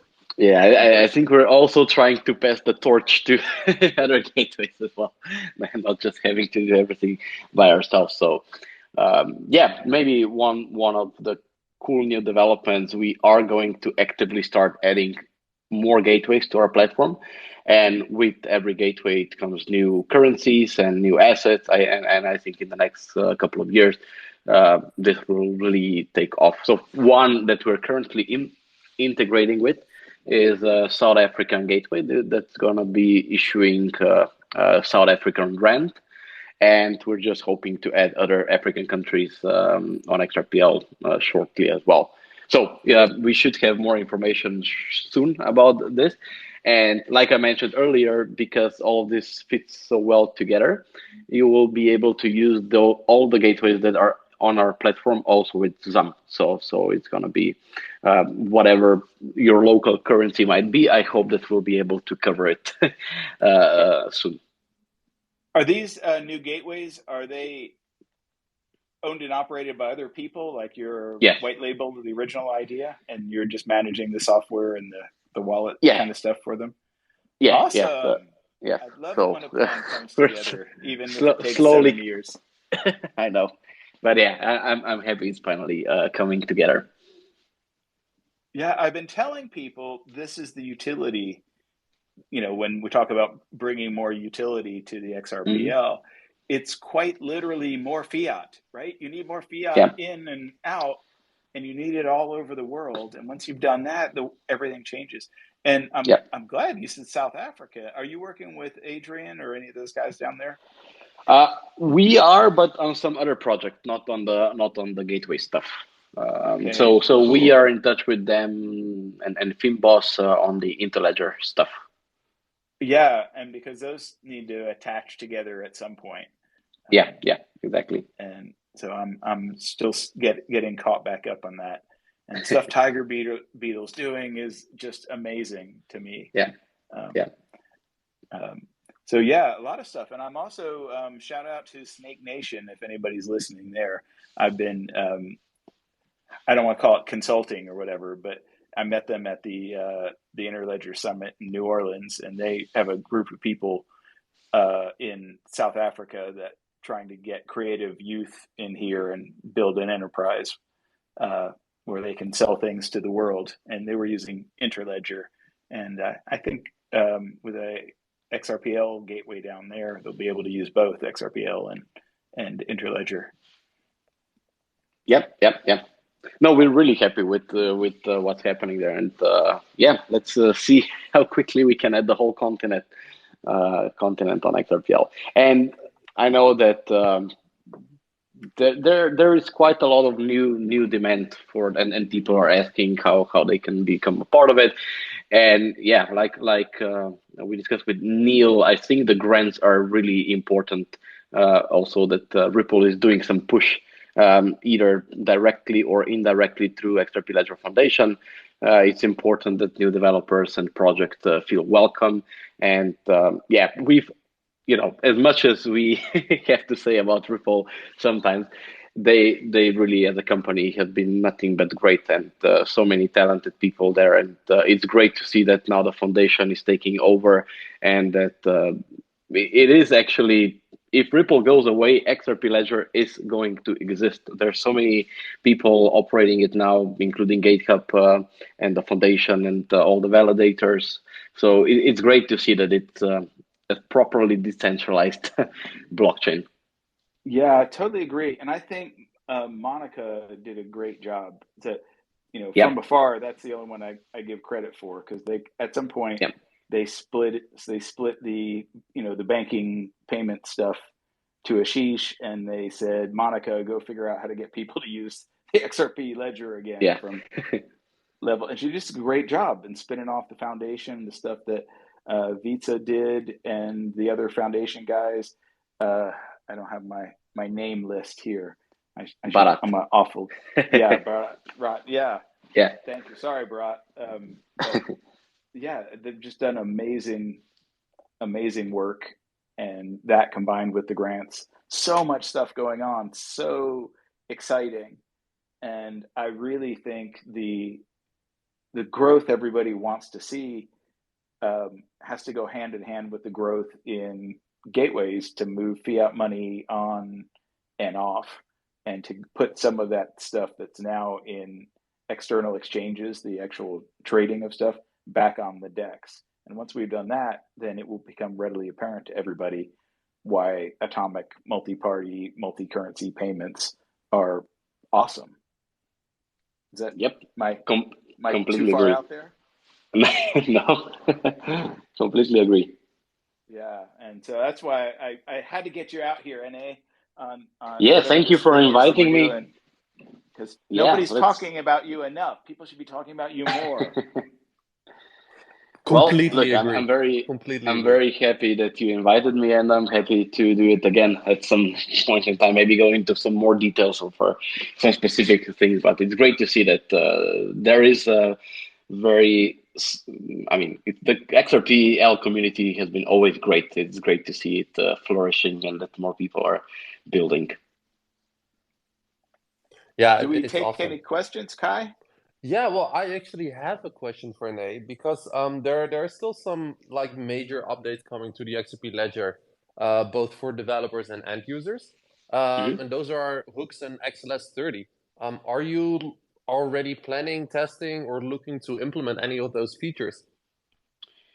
We are, but I don't have any detailed update as to when that might be available. But we are monitoring all the new features that are proposed, and for sure, if we see value in implementing them, we are going to do so. But I think the AMM feature is one that will definitely support in the wallet. NFTs are coming as well. And yeah, let's see more functionalities that people can not only use this for payments, but also for some other stuff as well. Yeah, I think it's super key to get everybody behaving and realizing, not behaving, but realizing that when you have an XRPL address, that's your account at GateHub. That's your account on XRP. That's your account to all of these features. And every single business doesn't have to support every single XRPL feature for you to use it. I can use the NFT features on XRP. I can use the atomic payments at GateHub. It just has to be a smooth user experience. Everybody adds to the ecosystem, and everybody should be able to use all of these features. And it's really, I didn't talk as much as I thought we might about your Ripple ledger address being an identity system here, so that you could actually move from site to site. But I think that's what we're getting to. Yeah, for sure. And maybe identity is one of the topics that we cover at some other space. I think it's absolutely crucial. You briefly talked about it, the travel rule and stuff like that. So if you don't solve the travel rule, there isn't going to be instant payment globally. So identity is hugely important, and how all of these gateways and on and off ramps or banks are going to be communicating this information in a secure and fast fashion. So I think no one really properly solved it yet. But I as you know, Bob and Greg Kitt and Global ID team has been on this for a while now. GateHub was also the first to have Global ID implemented for a while, until they decided to rewrite the whole thing and do it a little bit differently. But yeah, the key message is that identity is really, really absolutely crucial to get right as far as the instant payments are concerned. Yeah, Yeah. and I wish Ripple would open source their messaging protocols that we built that are part of RippleNet, and they're trying to make match up with 2022 Swift messages. There needs to be a standard so that people can actually comply. Yeah, and I know that Ripple was doing something on this front with paste strings. I mean, obviously, paste string in this shape and form today are just like aliases, but there were plans, and I'm not sure whether they want to pursue them or not, but there were plans to actually use paste strings and the protocol there to securely share the KYC information between the different wallet clients. So we'll see, maybe, but I haven't heard anything on that front for a while now. So maybe they don't want to do it. So we'll see. Yeah, but it's also like also from a digital identity perspective, it's the user experience is super important. Like you have on for example, just take it very basic on Ethereum, you have the ENS domain, like .eth, and there's this one of our community members from the Xpunks, coincidentally our biggest Will, he launched a startup 3 weeks ago called Superlink. And they have the largest domain username base in the world. They cover 50% of the world's first and last names. So you could have I'm not gonna try and pronounce your last name. I'm sorry. No worries. But, let's like for example Kai Leroy. They have Kai.Leroy. You don't need to have .com or whatsoever. Like you literally can have your first name dot your last name. The last name, yeah. And have that as your as your domain. It's super cool. And I think that is that is UX friendly to a point that everybody will understand. Yeah, for sure. I think that the only challenge when it comes to identity, and this is why we really don't want to deal with it, but we have to if we want to make it easy for the end customer. So being a hub, it's very important for us that you can do the onboarding once, and then you can share that KYC with multiple gateways, so that you don't need to do onboarding with every single one of them. but the challenge is that local regulatory requirements are so different that it's really hard to do this like in a one system or one global standard. And especially here in Europe, they're really strict in regards to how they want us to do this. And this was always the struggle with doing this with Global ID, because they're coming from a US perspective. It's hard for them to understand why Europe is being so strict in regards to how they want us to onboard customers. And then at the same time, completely unrelated to crypto, there is a project in Europe called EU ID or something like that, which should finally solve this on an EU-wide level. So if I have a national identity certificate that all the European countries already have and their citizens as well, the problem with those are they're currently not compatible. So if I use my Slovenian certificate, I cannot just open a bank account in Germany, even though that would be probably the best and the simplest way to get a bank account open and do the KYC. So we'll see where that goes as well. But and they're also thinking about adding a digital wallet into that. So we'll see. I think it's a lot of effort, but I don't think anyone really solved it properly yet, as far as the identity is concerned. And I if I had to lay my odds on the one thing that caused the creation of stable coins, the thing they're calling now USD, T, US, the stable coins here, is just that KYC. Yep. That how do we solve this problem? How do we move it across country to country? And all these banks are giving us grief because we can't know anything. And so then you had the rest of the crypto people go, yeah, screw Yep. those guys. We'll just fix the money so we don't have to. And yeah, I mean, the way I see it is stable coins are and should be regulated more like cash and less like e-money, because e-money, at least in Europe, is very strictly defined as to what you need to do with it, and it's very hard to implement all of that into any stable coin in the current shape and form. So I would much prefer that the regulators would start seeing stable coins as digital cash, where if I pay you €5 in cash, I also don't know and don't need to know your identity, right? So I'm hoping that they will start seeing it from that angle, but we'll see. You never know with the regulators. yeah, I have a lot of different rantings related to identity and cash and money. And but the general theme is money is a thing that we use to facilitate trade. And people are adding all sorts of features on top of money to prevent you from doing trade. Their money is now the policeman to make sure we know who's doing what and whether they should be doing this.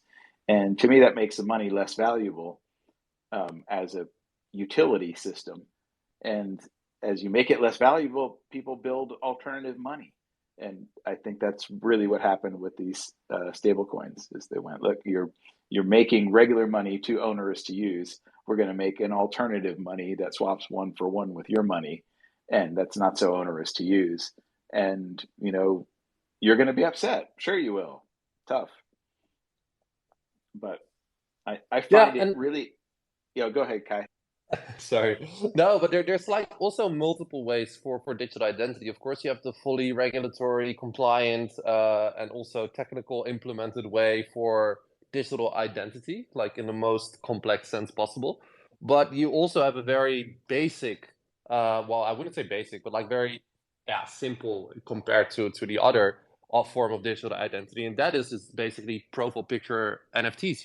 Like the X punks. It's a way of expressing yourself online, and this is you. It's your mini version, your digital version, and that is also a form of digital identity, but more in a like playful kind of way, but still very valuable for everyone else to identify you online.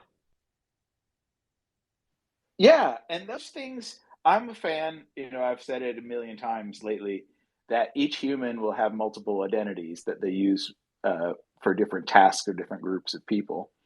And there will be good reasons for that, and people will accept that in the future. But the thing that's different about the future is each of those identities will be able to own money, both receiving it and spending it. And that's the part that sort of freaks out people. They're like, no, we want to tie that back to the actual human. But if you're doing transactions, really, money is this convenient thing.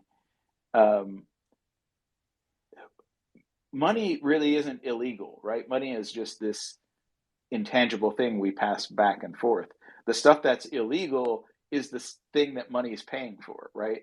So if I do a drug transaction, I'm giving somebody money in exchange for drugs. It's the drugs that are illegal. It's not the money. I'm not giving them illegal money.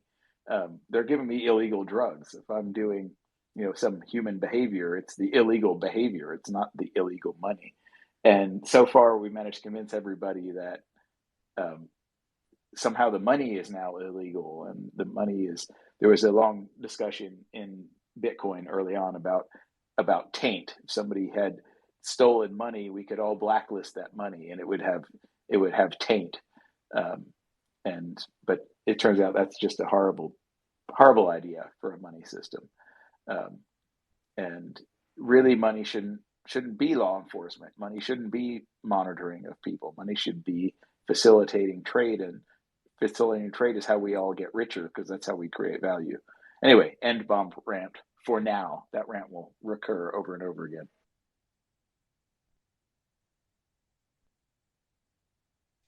Well, the rent is always fun.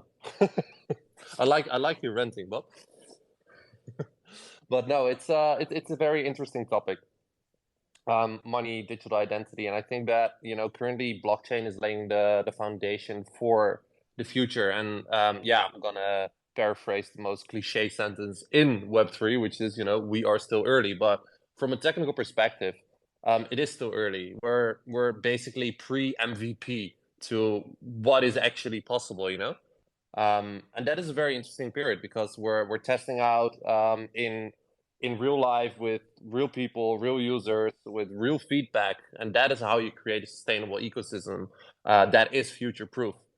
Even though that it causes like hurdles in regards to regulatory aspects, like we all know on the XRPL, or when it comes to just trial and error.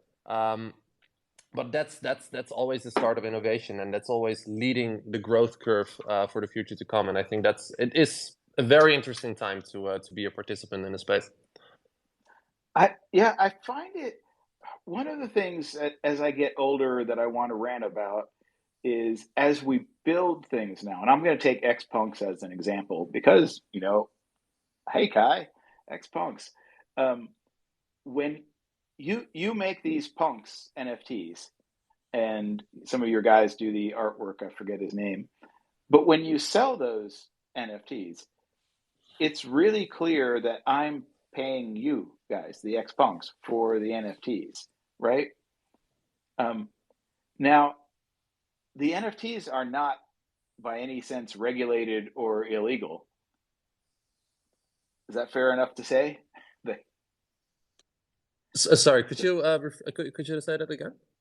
So if I want to buy one of your NFTs from you, that's just a business transaction. I give you money, you give me the NFT, right? And Yeah. and being But on the ledger, it's obvious to everybody in the world that we did that transaction, and it was money for an NFT from you, right? Yeah. So Yeah. you got to pay your European taxes on that because I gave you money, and Europe has rules about that. But Correct. they know it's you because you issued the NFTs, and they can see on the ledger I gave you money. Why the fuck do they need to know about me? Sorry about that. You're like, Yeah, no, it's a weird, tricky situation. And we can even take it more complex. Prior to XLS20 launch, the entire XP ledger was with tokens. You had the fungible, non-fungible tokens, or they call them IOUs, or how we call them digital vouchers. That is how that's how we talk to the tax authorities in the Netherlands. The token is a digital voucher to obtain the NFT. In a sense, voucher is fungible because there are tons of copies of that same voucher. So that could be a token, not necessarily an NFT with metadata. And they were all fine with that. But then if you look at the States, as soon as it became NFTs, currently you have Gary Gensler going around saying that NFTs are now also securities. And then we are very happy that we're not active in the States, and we're in a very crypto-friendly country called Switzerland. But it is a weird scenario where I also think that there's a lot of what's that word for, like, just people trying to grab power where they can, because it's at the start of a new innovative time, basically. That's not the right word, but you know what I'm saying. Yeah, and it's the reasons people think that they should comply with this are usually propaganda reasons. And if you go back to first principles, they don't really make sense. So in any business transaction, there's Alice, there's Bob, there's the thing Alice bought, and there's a thing Alice paid with, right? There's those four things. And anybody who's regulating wants to know every one of those things for every transaction that takes place. And really, that's unnecessary and none of their business. And the more we re-examine that with these products, where it's like, I'm buying a digital artwork. I used to see artists paint non-digital physical artworks on canvas in the middle of the city, and they would sell them to random tourists in exchange for cash, right? Nobody said, oh, you need to take down all of the identity of the person you're selling this painting to, and make sure that gets all travel ruled passed up to anybody. It's just unnecessary, right? It's a transaction. When you go to the grocery store, they don't take your ID for buying groceries, because it's a perfectly legal transaction, money in exchange for groceries. But once you start intersecting with the banking system is so overregulated. They try overregulating their users as well, and it just becomes mayhem. So I guess I just never stop ranting. Definitely. Can't argue with that. But I see that Superlink is here, the company that I pinned above, Bob. You probably have a couple questions for them as well, but they are the company that launched the largest domain site in the world in regards to also digital identity. So I'd love to get them on stage as well to tell a bit like how they came up with their service and their product, and how it actually works, because they do utilize blockchain technology, but they hide it in a way that the end user don't really know that it is blockchain, in order to acquire more users, which I think is the way to go when you want to reach Web2 people. So I invited you up on stage, Superlink. You should be somewhere.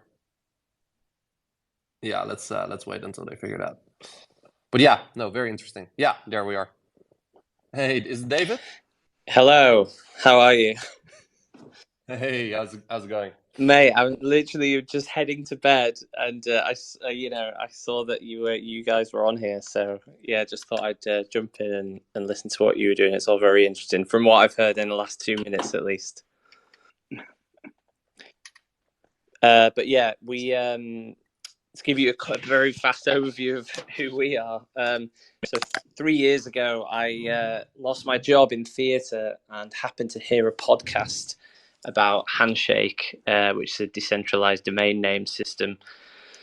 And I'd basically lost everything financially, and heard this podcast and heard this guy saying, oh, you can have domains that don't have the .com on the end. And at first, for me, it was sort of, I looked at the aesthetic of maybe having David.Bryan as a URL instead of davidbryan.com, and I just thought, if even some people prefer that option, like, there's a business there. And so my initial interest was purely aesthetic, but then as I dug deeper and found out about the benefits of decentralization and owning your own identity, and the fact that Handshake is truly decentralized because it was created and then sort of left alone in the same way as Bitcoin, but obviously we know who created it.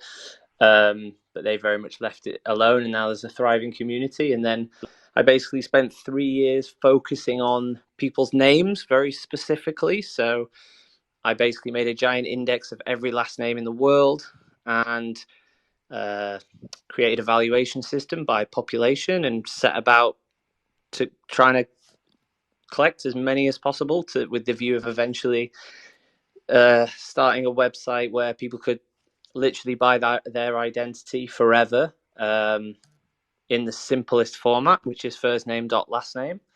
And so that took 3 years behind closed doors. And then we launched a couple of weeks ago, and it's going extremely well. So yeah, it's I'm also part of the Xpunk community. So yeah, I obviously know Kaj from that. So yeah, it's yeah, that's what we're doing, and it's there's a bit of an education gap there, you know, like it's an easy conversation with sort of the Web3 NFT crowd. Your average person on TikTok still needs a bit of education about digital identity, but we're trying to close that gap, and you know, like we're really genuinely trying to be the sort of iPhone moment where people get to use all this great technology without necessarily knowing they're using it, you know. And so our website superlink.me is very mass market user friendly. You pay in fiat, and it's super simple, super sleek. We spent a long time working on it, and so yeah, we're hoping we can continue to grow as quickly as we are. Do your domains interact with off-the-shelf browsers, or do you need special domain plugins to resolve them? Yeah, so at the moment, the sort of handshake power users are using them in certain browsers by changing all sorts of settings and all that. I'm not particularly technical, by the way, but one of the sort of things we're chipping away at with Handshake is to get them integrated into browsers. So those conversations has to happen individually with different browsers, and they are happening. And so it's very much the sort of long roadmap where we're building a community, and we're sort of dividing our utility into sort of two categories. One, which is like the long-term stuff, which is get them resolving in all the browsers, get them working as wallets. And then in the short term, we're sort of reacting to things that are happening day to day. So we've just made them so you can verify on like Nostra, and anything else that comes up, we're happy to react to if the community want us to focus on it. But we basically our opinion is that by 2030 there'll be more blockchain domains than normal domains, and also that, you know, if you look at normal domains, it may have started out as a sort of a people thing, but it quickly became a company thing with .com and .org, and so logically, if blockchain domains are more about the individual, then they should eclipse traditional domains in number by 2030 at the rate that they're going. So we imagine a world where people will need to own their real identity and use this technology in real world situations. So, we're having early conversations with universities and, areas of your life where you have to be you. So we imagine that we'll integrate with all sorts of real world websites and institutions. And, we're not aiming our product like the other naming services are at sort of, the crypto niche. We're aiming it at the mass market. We know the crypto niche are going to understand what we're doing and be interested. But for us, it's long-term, big picture, and we just believe that everyone has the right to own their own digital identity. And so we're trying to make that as accessible as possible. And we have approximately, as of today, 1.4 million last name top level domains, which is, for anyone who doesn't know, is the sort of last bit of the address, the .com part. So let's say if you did own .com, you could sell infinite combos of that, so chair.com, desk.com, and so us holding 1.4 million last names, we're able to sell all the first name combos of those last names. So we actually have billions of names available. The people who buy them, can they extend them to the 3rd level and 4th level domains? That's something we are thinking about. I can't give a concrete answer on that at the moment. We're sort of in the phase, because it's taken 3 years to basically build this and release it. We're very much in the phase of just sort of tweaking the website, and it's as you can imagine, there's a lot of technical challenges in what we're doing. And there are. Yeah. Yeah. As you said, you came from the theater space? Yes, I did. Yes. Okay. So there's some super important things, and we could have another call if you want, that fall under the rookie mistake things. So whenever I see somebody do this and start talking about identity, so a DNS name, a domain name like this, is your identity. Really, it's an identifier that refers to a particular identity, but they get used as if they're identities. And so one of the rookie mistakes made was email addresses, right? So early on, I could be Bob at Yahoo mail.com, whatever. And if I stop using it, they would resell that name to somebody else, right? That, would cancel it and they would move that. Turns out you can't do that. It's really, really bad because programmers are lazy. And so anybody who bought Bob from me, Yahoo, would now be able to authenticate and log into any websites that I ever went to. Oh, God. And so there's a bit of indirection that's super, super important, which is separating the identifier from the actual authentication of the identity there, especially if you're going to allow people to resell these domains. Because if you don't do that, people will go, I don't use this anymore. And then people will authenticate to their bank or some other thing. And bad things happen. Well, but since I go way back in the hacker space, well, I'm the sort of layman's term guy in Superlink. I'm like partnered with some amazing team members who are way more technically savvy than me and way more knowledgeable about growing massive companies than I am. So I'm sure they would have a much more articulate response to this than I'm going to have. Yeah. I was very much the one who just sort of had the early vision and then got people way smarter than me to help me execute it. And yeah, it's I only say that because it sounded like I come from the hacker space. And when Greg Kidd was starting Global ID, I had to have the same discussion with him. He's like, hey, can I have this name and you can just sell it to anybody whenever you want. And I'm like, Greg, here's all these things you don't know when that happens. And so it can be done, but you have to really plan for that in advance. Otherwise, you just you re-implement the hacks and bugs that people came before you did, and that's always embarrassing.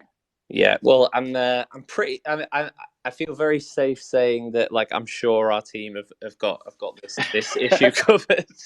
But yeah, Bob, I would love to jump on a call with you at some point. That would be absolutely amazing if you're up for that. That'd be cool. I can tell you more about what we're doing.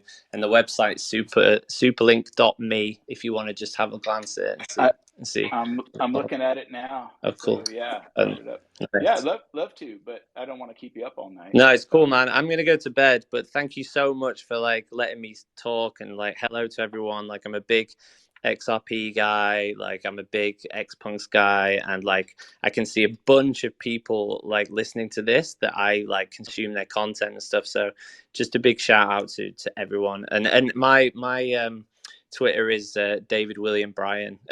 David W Bryan. So if you want to reach out to me, I'm on there. I just happen to be logged in on the Superlink account when I jumped on here. Well, perfect. Great to meet you, and yeah, love to take a call. Really appreciate it, guys. Thank you so much. I'll follow Superlink, and you can PM me. Amazing. Thanks, guys. Great to see you, David. Thank you, mate. And good luck with everything. I know you've been busy the last few weeks, so you've been quiet. Oh, so sorry. good luck with everything. I will be That's back as completely soon as I've got time to sleep, man. Like I'm back to the theatre stuff as well. Like my Edinburgh Fringe show just went on sale in like a massive venue, so I've got to like work on that, and I've just got a lot going on. But I really appreciate it, man, and I'll jump back into the X Punks Discord soon. As you know, I'm all over X Punks. I love them. I hold a ton of them, and yeah, couldn't be more excited about it. Awesome, man. Well, the X-Punks love you too, and have a good night, man, and good luck with Cheers, everything. man. Bye. Bye. So yeah, I don't know how long you plan to go, Kai. It's gotta be late for you too, and NA also. Yeah, I think we're in the same time zone, right? It's 11. Yeah. Here, I'm currently in Spain. Yeah. I had a flight today from Portugal to Spain, so I'm an Cool. hour ahead. Yeah, I'm down to go Yeah. a little bit longer. I don't know about you guys. All right. Do we want to take questions? Yeah, maybe people want to come on stage. Feel free to apply as a speaker. Is Astro still out there? I saw him up earlier, but then either dropped down or here. I just wanted to plug. He's having a music concert next week on Twitter, and so I'm going to be up talking to the musician and him on his project. Just thought I'd plug it. Astral's, if he comes up, he can explain it himself, but he's basically trying to promote music and artists on the XRP ledger, and I highly support stuff like that. Yeah, no, that's awesome what they're creating, definitely. And there's another person here that recently launched an X app, Daniel. Maybe you want to show your own X app a little bit. Feel free to come on stage, because I believe you're going to be pushing up a new update quite soon. So yeah, feel free to come on stage, or anyone else.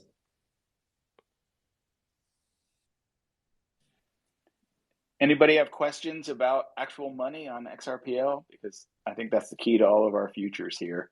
And what gateways do you want NA to open up next? What currencies are you holding that you don't have on XRP yet? Shout out to NA, anything good. I added two people as a speaker. Welcome, Karma, Coverage, and Daniel. Good to see you guys. Hey, how's it going? Well, man, how are you?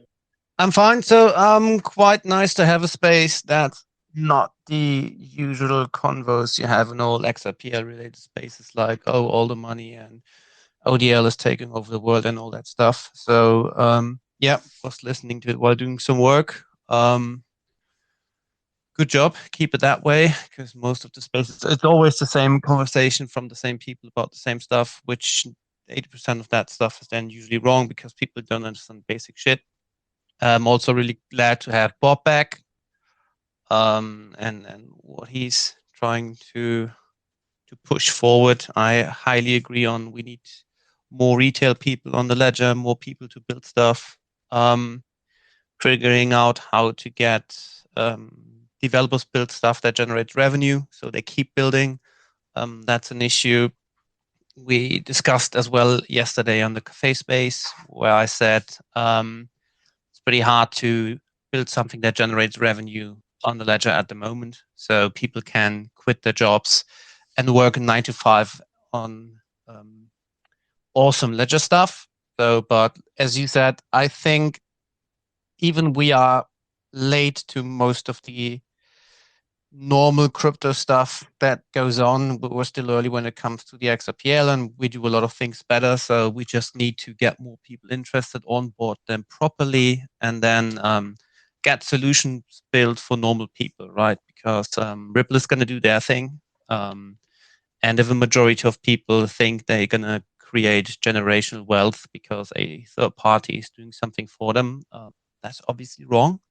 And I doubt this will ever happen. So everyone who focuses on retail stuff, my friend, can't wait to see more adoption of what XRP Labs pushed with the payment terminal in combination with some wallet. My dream is still to pay with some at my local gas station one day, right? Just sending XRP or whatever I have in to pay for my gas. In terms of shilling, since this is e-let space, if you want to call it that, at least Kai is one of the more famous NFT figures.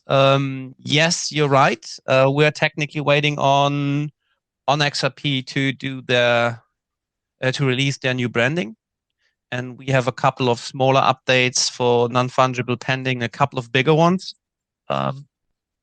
So once you give me some inside info about how your launch is going, we're going to put a minor version out first, which should be 0.4.1. We're currently still fixing a lot of data since we're handling stuff a bit different than the exchange, the marketplaces. So there's still a lot of manual reviewing involved, but we're getting better at that every day. Still a problem to deal with how people handle metadata, but I think that's also in a good way. Mike Check Yourself is working on the new proposal, as far as I know, or an updated version of a proposal. And I'm going to have a few convos with him in the next weeks because we want to help push for a certain way and get minimum standards defined, which hopefully people then will agree, but we will see how that goes. Yeah, other than that, if you love NFTs, open up your Sum wallet, check out Non-Fungible. It's in the XR panel. Love to get some feedback. If you have a collection that has some issues, just let us know. If you have feature requests, let us know as well. The next big items we're working on is the ability to initiate a transfer out of Non-Fungible, which then can be accepted in Sum. Pretty happy that Wietse and the team decided to put that in on the wallet level. That solves or that removes a lot of headache. We're also looking on buying and selling. We're going to deal with every order that's on the ledger, no matter if that's in broker mode from a specific marketplace or not. So you can interact with everything. Yeah, that's what we're pushing for at the moment. So it's the data stuff is really boring, but once this is finally sorted, we can work on some exciting features. So give it a try. I'm gonna share the launch tweet on the Jumbotron, and love to get feedback from people. Well, awesome, Daniel. It's good work. Can't wait to see the new version. Yeah. So and I'm just not sure when we push a big update, so it will be more minor ones, right? Because I made a big mistake during the launch, which was, and my devs hate me for that because they're always like, "Oh, you're trying to to ship something that's perfect," and I was just like, "I don't think I'm aiming for perfect. It's just like if I would use that, I would freak out about a lot of stuff and be like, "Oh, why did you ship this? Right? You had to fix this." But with some 2.4 around the corner, Did Daniel rock there? You still hear me? Yeah, I can hear you now. Oh yeah, sorry. Yeah, so thanks. So yeah, I don't know if you caught the beginning of the space, but I had my own problem where I realized people had sent me NFTs and no way to get notice of that they did or what to do about it. So that was my learning curve this week. So any app that makes that more seamless, 2 thumbs up. Yeah, highly welcome you to give Non-Fungible a try and send me a list of features you think that are good. We're gonna add stuff to the to-do list, prioritize them, and if people or the community want some specific things, we're happy to build them. Awesome. Thanks for coming up on stage. Kind of You know what, more people than me. I just love getting new introductions. Oh, you haven't met Daniel yet? He's no. Do you know Casino Coin? I've heard of Casino Coin, but since I'm not a gambler, I haven't really done much interacting with it. I think I was up on the site actually, or no, I don't know enough to speak smartly about it. Well, Daniel is basically CTEO from Casino Coin. Yeah, it's another great XApp in the wallet called the Casino Coin Lobby. You can give that a try as well if you want. depending on what country you're in, you might be able to use some of our partners. Sadly, if you are located in the US, there is no partner we're currently having based on how great the regulatory framework for crypto in the US, as well as how great the gambling regulatory framework is. So we're working hard on fixing that, but it's not like the government makes that easier. So it's more going in the opposite direction. Yeah, well, Bob lives in the US, but I have identities that don't. Yeah, I didn't hear that, but yeah. Yeah, I don't we're always all live in the US. So okay, that's cool. The only reason I hadn't looked at Casino Coin so closely is because I just can't gamble. I can go to the casino and get free drinks, and as soon as you add that feature in, I will be there every day.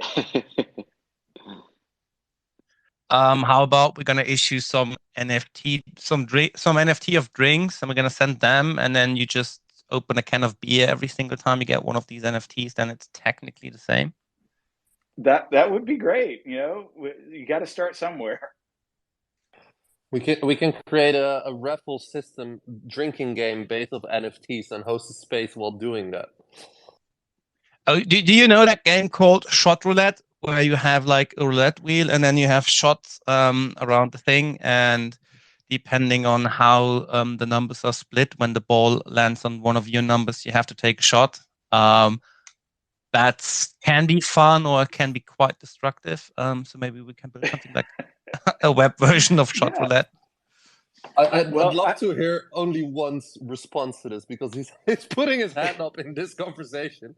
Oh, karma coverage as well. Okay, it's getting interesting, guys. Feel free to open your mic.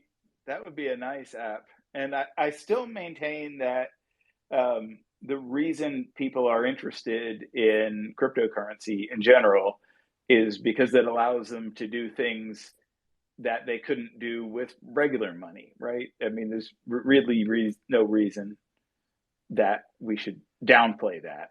It's like if you are super happy with everything money does for you, why on earth would you care the least bit about cryptocurrency? And so putting the casino on the XRP ledger, two thumbs up. I still don't like gambling because it just creeps me out, but that doesn't mean other people don't like it. But I'm more frustrated that I couldn't go to your casino than scared that you would take all my money away. So that's on the U.S. government. You need to view gambling as a form of entertainment, right? So some people say it can be entertainment. I mean, don't be a degenerate and put $100,000 in, but you can have a nice evening with like $100 or $150, right? So, well, be reasonable. I used to. The thing that I find fascinating about gambling is in the early Bitcoin days, the Bitcoin community, a lot of people showed up and they're like, oh, good, we can use this for gambling. And then they realized right away that the Bitcoin community is about the most paranoid group of people that ever existed on Earth, right?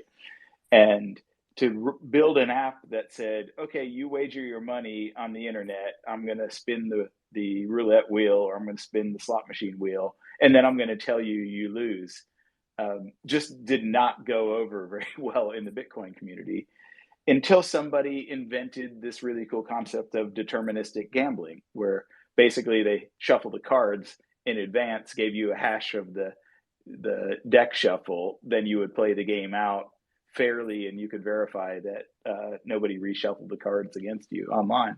And that's the kind of innovation this stuff sparks. And so I'm super fascinated by how humans interact, and how, trust and trustless, and when people trust you and when they don't, and how that actually leads to really cool innovation. So I'm going to try to legitimately show up in their Casino Coin lobby, Daniel, and maybe I'll have to go across the border or something if I really want to see how it works. Yeah, I would suggest that. Of course, always stay clear and clean right? I can only Oh, absolutely. But Kai test will that hook out. me up. You know, Kai's got a Yeah, spare bedroom for me. sounds Always, Bob. perfect. Always.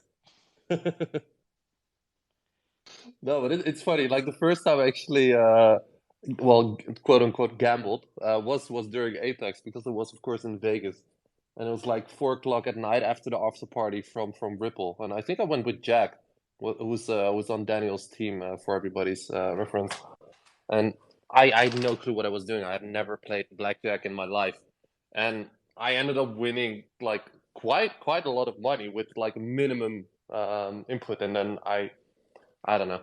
Wasn't my thing. Was fun, but I do understand how people see it as entertaining.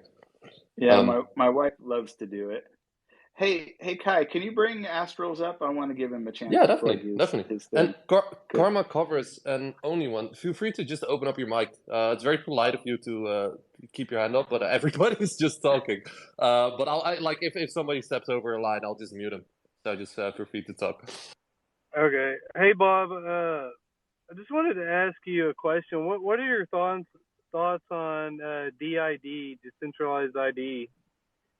So If I could get your take on that. so I've been reading up on it, and I love the concept. And I don't.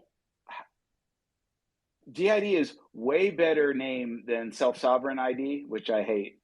But there's two things I like. I like having a decentralized ID that I could use, and I consider Ripple address with its authentication a type of decentralized ID. And as long as you're building a decentralized ID system where I can have many of them, it's awesome. But there's a lot of people that are talking about, oh, you're going to just have one ID, you're going to use it everywhere. It's going to be all of your money. It's going to be your passport to everything. I think that's naive and a horrible bad idea. So, two thumbs up for having your own decentralized ID that you manage, and two thumbs up for having lots of them. Big thumb down for trying to convince everybody that there's just one identity for each human on Earth. It's just a bad idea. What do you think? I like it. You know, I'm already playing with one right now, so it's I like it. It's awesome. You know, I can create multiple accounts and have multiple wallets and Which one or do you all. use? Is there a particular one? Because there was an open source project and a whole bunch of people I, building things under the DID buzzword. I use WebOff. If you download the app, it's a wallet. It's built on top of Proton and Okay, good guys. KYC, KYB. Has all your favorite cryptos in there you can hold. The wallet acts as a treasure. Basically, the microchip inside your phone secures your wallet, so it's basically unhackable. Well, that's cool. This is the web auth that goes to a Proton site? Yes. Okay, well, I'll Don't look tell into Bob it. it's unhackable. Don't tell Bob it's unhackable because he will try it, Oh, or he will have his people try it. yeah, I have my friends look into it, but the Proton guys have always been privacy conscious.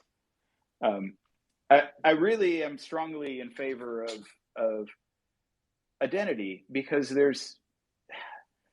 unless you have private identities where you can learn things. The way I think about it, the one identity thing is, say your entire browser history as you browse web pages went out to the world in Twitter tweets in real time, right? That's the way I think about one identity, and everybody should just hear. If that was the case, where every time you went to a web page, the URL got tweeted out to Twitter to the world, you just wouldn't surf the web. You wouldn't go anywhere, right? Because you don't want to be known as the guy who went somewhere unpopular, and you got to have the privacy, and that's why I think everybody will have multiple identities. And I don't think that's a stretch, because everybody has multiple identities right now with privacy mode on their browsers and other things there. The real stretch is to realize that if I'm in an alternate identity, I can still say really interesting things and things that are valuable and create value in people. But right now, nobody wants me to be able to be paid for creating value in any identity other than Bob Way. And that, I think, is short-sighted. So anyway, big thumbs up. I'm going to look into this. Thanks for referring me.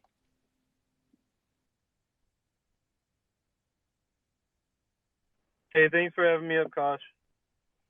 Oh, good. Good to have you here. Thanks for coming up. All right, I'm gonna go back to listening. Thank you. Thanks. Karma. Karma, what's you've on had your mind? Yeah, Karma. Tell us. Enlighten us. Well, I got two questions. One, maybe I'm hoping Daniel can help me out with regarding X apps, because I've been thinking about doing one or somehow trying to figure that out. And so, if you have some experience there, then I'd be interested to hear. And then, Bob, I've got like an open-ended weird question for you, where because I know how you think about things, and I like it. And I want to know, like, what do you?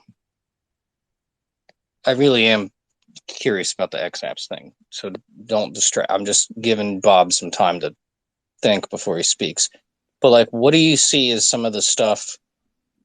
Because you're pretty good at like philosophically looking at things. So like, what do you see some of the things that people maybe don't talk about or haven't considered, or the ID stuff I think is probably in that bucket. But there's some other things, like I forget what you were saying just a minute ago, but it was like, yeah, but people don't think about it like that. You were saying, what were you saying? It doesn't matter. But what do you think about, like, what are some of the things that people overlook? Identity related stuff? Well, anything with crypto or currency or identity or internet of value or all. I mean, there's so many things. I know it's a super huge question. I mean, what do people overlook? Well, basically everything, right? Like, it's really, I mean, okay, so just to go back to first principles, is money was a thing designed for you to use as a tool, right? It wasn't a thing designed to control you or any people here. And I think the population has lost sight of that because of all the reasons. There's lots of reasons why we need to monitor anything. There's a lot of bad things happen, and people tell you that, well, we can stop all bad things only if we have all of this information about you. And it's just not true. The people telling you that are really not that smart. But it all comes down, anything related to crypto comes down to empowering yourself with money, and then realizing that money is a relationship among people. Money isn't a thing. If I keep my money in US dollars at GateHub, that's a relationship between me and NA. NA is really holding the money. And NA is holding the money in a bank. So he has a relationship with a bank. And the bank may or may not have loaned out that money. And they have relationships with borrowers or central banks. There's all these relationships that are the money. And as money moves, it's updating to accounting. And preventing money from moving is the thing that makes money worth less. Not without worth, but it's just not useful for its original function of creating value by trade, right? And so bring this all back. In the U.S., I don't know anybody follows the Dilbert cartoon strip, but it turns out the Dilbert cartoon strip, it's really funny. I went back and checked the website today and read, and Dilbert says hilarious stuff. Turns out it's written by a human who is bound to that strip because it has the name at the bottom, Scott Adams. And Scott Adams said controversial stuff. Dilbert didn't say anything controversial with just this strip that's published in newspapers all around the world. Scott Adams said some stuff on his own private podcast thing to people who want to listen there. So because Scott Adams said something and he's known to be the writer and artist of the Dilbert cartoon strip. Everybody wants to cancel Dilbert. Those are the reasons you need separate identities. They two things are really unrelated to one another. The fact that Dilbert is funny and valuable and people want to buy a newspaper to read it every day is totally unrelated to whether or not you like the attitude of Scott Adams. And this goes with Harry Potter and the nice J.K. Rowlings who wrote that, or anything else controversial, right? Some things are business and people should mind their own business, and some things are personal and you can be a friend or you can't be a friend. But like me, you all know me as Bob Way, which is the same name the government knows me by, except they call me Robert. So if somebody asks to talk to Robert, I know they're not a friend, right? It's just a trick identifier that I use to be able to separate out different people. But the people I knew in high school don't call me Bob; they call me Bobby. People in college called me something different. People in different hacker circles call me things differently. People at NASA called me differently. I have lots of different identities, and they don't all completely overlap. And I'm not saying I'm special. I'm saying everybody has those things, but somehow people have told you can't use money if you don't, use the identity rules we give you here now. So anyway, that's my philosophical rant for now. So go ask your other question, which was interesting too. I'm still waiting for you to suddenly say like that you are actually Dr. Greg Wright, and then also are Satoshi. That it's also two aliases of yours. Still waiting for that. May or may not be, but not the Craig Wright one, because that one doesn't make any sense. That doesn't sound like me talking at all. But definitely not. No, I don't mean to insult you in any way. Yeah. But yeah. But sorry, Karma. Go ahead. Yeah. So because I never shut up talking, right? There is a thing in my head that I want to do, and if I tell everybody about it, I really can't do it, right? But privacy is a thing you can have or not have, right? It's also the subject of the discussion that you can have. Really, people aren't talking about privacy and as it's overlap with secrecy, which is the thing you need to keep when you're negotiating, right? So I have a long rant about the fact that secrecy is power and secrecy is money and secrecy is privacy. And by giving up your privacy, you lose power or you lose money. But that's a rant for another time. Oh man, it went out of my head where I was taking this thing. I'll think about it. I'll rant about it later. Well, I believe Karma Coverage still had a second question. If I'm Yeah, correct. I'm curious about the X apps, and thank you, Bob. And I can have like 3 follow-up questions, but I won't. But yeah, the X apps, like for if anybody has built one or worked with one, I'm kind of starting to explore that. I think that's a really, really neat thing that one, I think it's a genius business strategy move for VC to do. But also, I think it's a really healthy thing for the ecosystem. I mean, look at like when the iPhone came around and they made the App Store. It created an explosion of economic activity. And I think these X apps, at least if I'm seeing it appropriately, they take like a Karma Coverage, for example. It's supposed to be a self-custody service. Well, you've already got the Sum app, right? So you've got the iPhone in a sense, and you just need to build the app. And this is how I'm looking at it. I don't know if I'm looking at it appropriately or inappropriately, or sounds right to me. Get to work.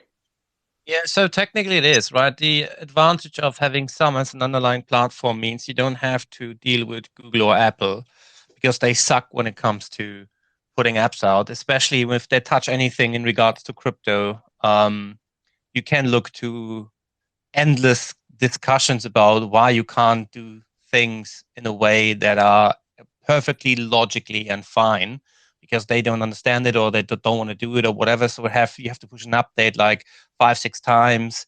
There are days. Sometimes there are days in between till you get a reply or can come to a conclusion. So with an X app, it's like you get all the wallet functionality from some, so you don't have to worry with that because building and maintaining a wallet is a fucking pain in the ass. We've done this 2 or 3 times. You need constantly to check if everything is secure. There are no vulnerabilities. There are no known exploits. So you have to have people working on this 24/7. So with some, that all goes away because the team is doing the team is doing a great job. So don't worry about that. And then it's kind of like a progressive web app running inside some, so you can totally focus on what you want to do. And every time when it comes to like signing in with your wallet account, with your account, or signing off a transaction or whatever, you just fall back seemingly into some. You handle the transaction stuff or whatever of the feature you need from some, and then you go back into your app. And that's why we built the lobby on some in the first place, because we didn't have to worry about doing all the wallet stuff and having a UI and blah, blah, blah. We could just focus on the stuff that was close to our core business, which saves a lot of time and a lot of money. You see, that's kind of what I was thinking. I was looking at it. Somebody brought this up, I don't know, about 2-3 weeks ago. And I was like, it's a good point. It reduces a lot of expense of trying to get something going. And oh, geez, what did you say? What was the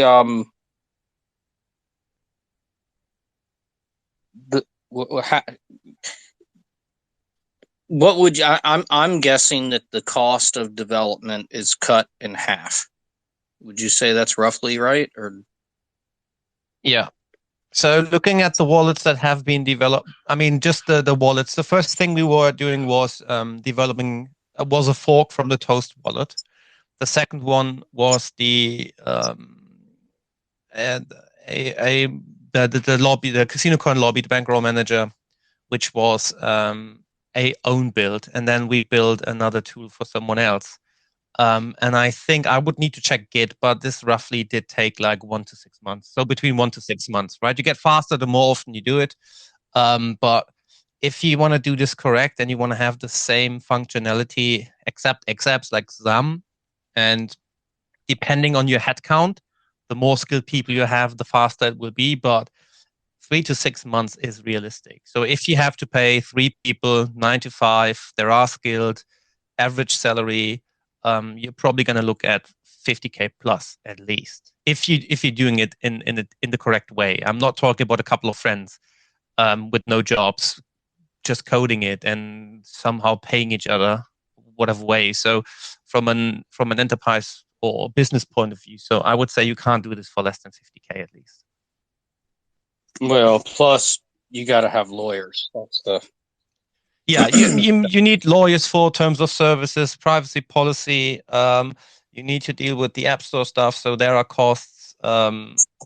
So yeah, I mean, it's not easy, and especially for the stuff we do with casino coins. So every time I want to do something, the first thing I do is I write an email to a lawyer, and even if it's just a yes or no question, I'm getting a bill for like £250 or something, right? So it's absolutely ridiculous, and you just can't do stuff the way you want to do. So you can't move fast because everything is legal consideration. Which markets is this going to? How do we make sure people from markets that shouldn't use it are not using it, but people from the US are holding this token? What does this mean? What are the implications? What position are we taking in this business relationship? All that crap. So every single question you ask, and even and I have learned this the hard way, right? So if you ask a question to your lawyer via email and he sends a reply, don't reply back if you have the answer you got, right? So if you're asking something, you get a clear answer, don't say thanks. They're fucking gonna charge you just for reading your thank you email. That's actually awesome advice. I missed. So yeah, get legal advice, but make sure you're using it smart. Otherwise, it will wreck you. I missed the last part of that. We just lost power for some reason. Well, Oh yeah. So what I said is, yeah, you're right. You need legal advice, especially depending on which markets you're dealing with. It can become a nightmare. So if you ask your lawyer a question, make sure it's very clear, very specific, and if you get the answer you need, don't write any follow-up emails if the conversation is over, because they're going to charge you for reading your follow-up email as well.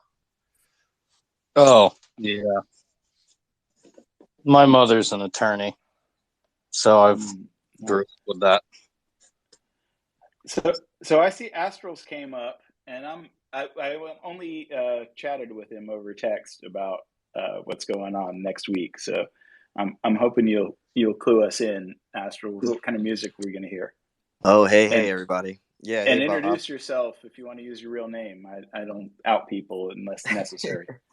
No, it's fine. I've doxed myself fully before in interviews and other spaces. But yes, for those that don't know, my name is Jeremy. I'm the CEO of Astrals.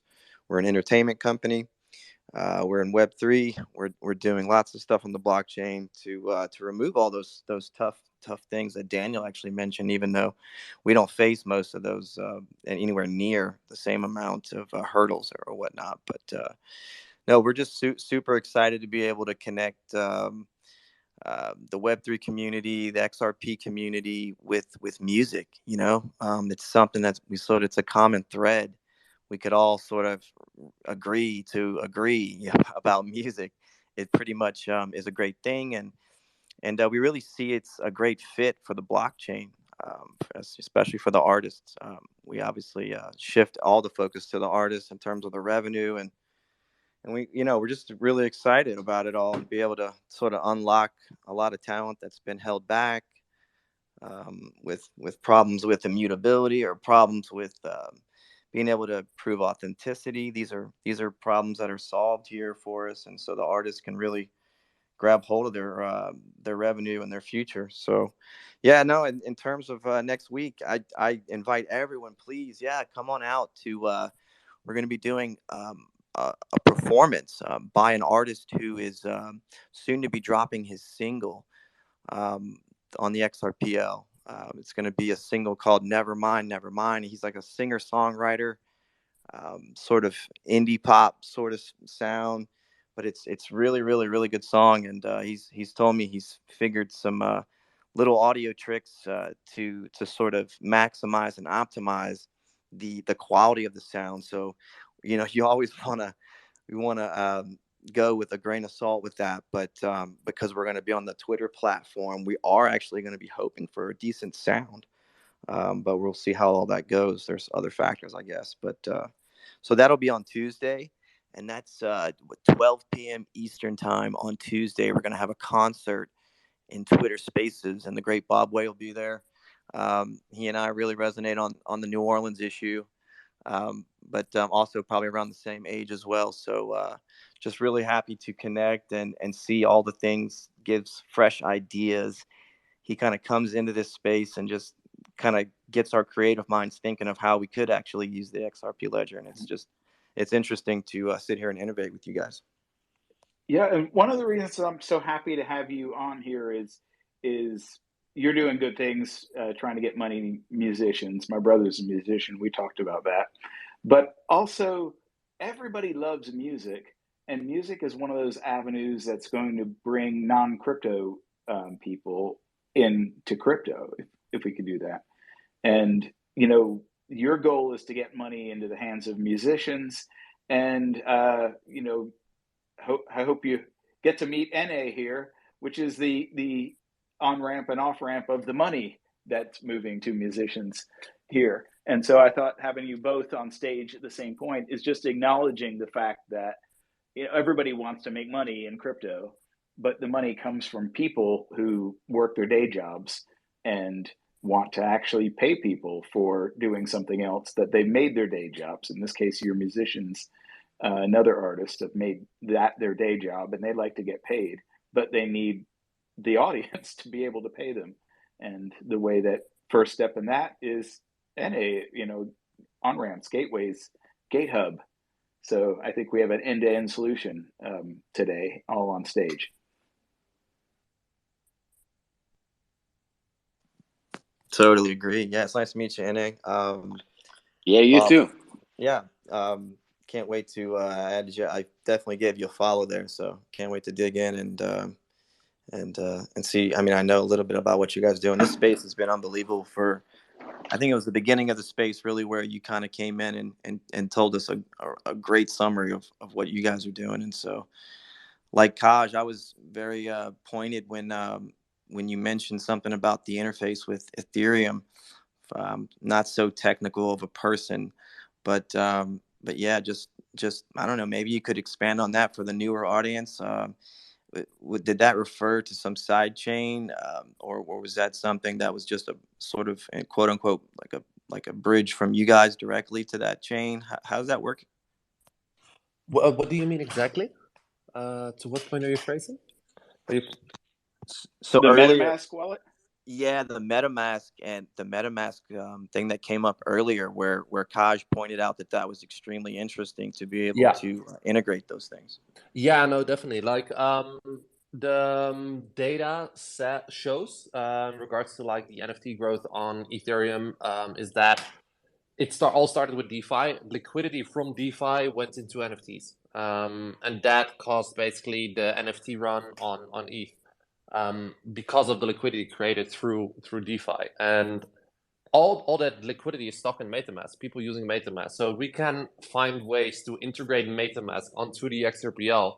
That is that is how we can bring people from ETH over very seamlessly, because it reduces the barriers to entry. And currently the barriers to entry for people that want to explore a space are a little bit high, even though like XOM is an amazing product. I love it. And the team is great that's behind it. But just setting up a XOM wallet and activating, that is a barrier.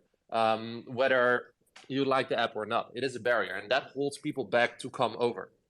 And you want to reduce the barriers so much that people are willing to explore in a seamless way onto the XRPL, or there needs to be enough opportunities created for people to overcome those barriers. So currently, in regards to NFT volume, I believe we're doing like 30, 40K USD a day compared to ETH, which is like 25 million. Which is a huge difference. I am like 100% bullish on NFTs on the XPL, and I think that we can come very far in regards to volume, in regards to growth, in regards to daily active users.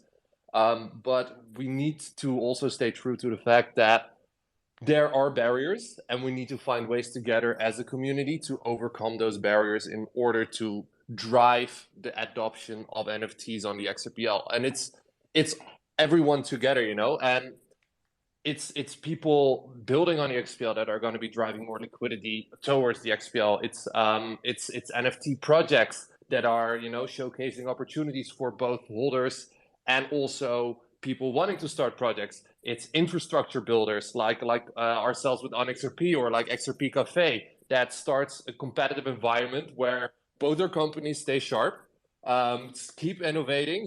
It's a battle for volume, which is great. But that also means that there is innovation happening, and that is the key to adoption and to growth. And because we are still so early in regards to NFTs on the XPL, we all have a shared responsibility to identify the barriers and overcome them, and also accept them.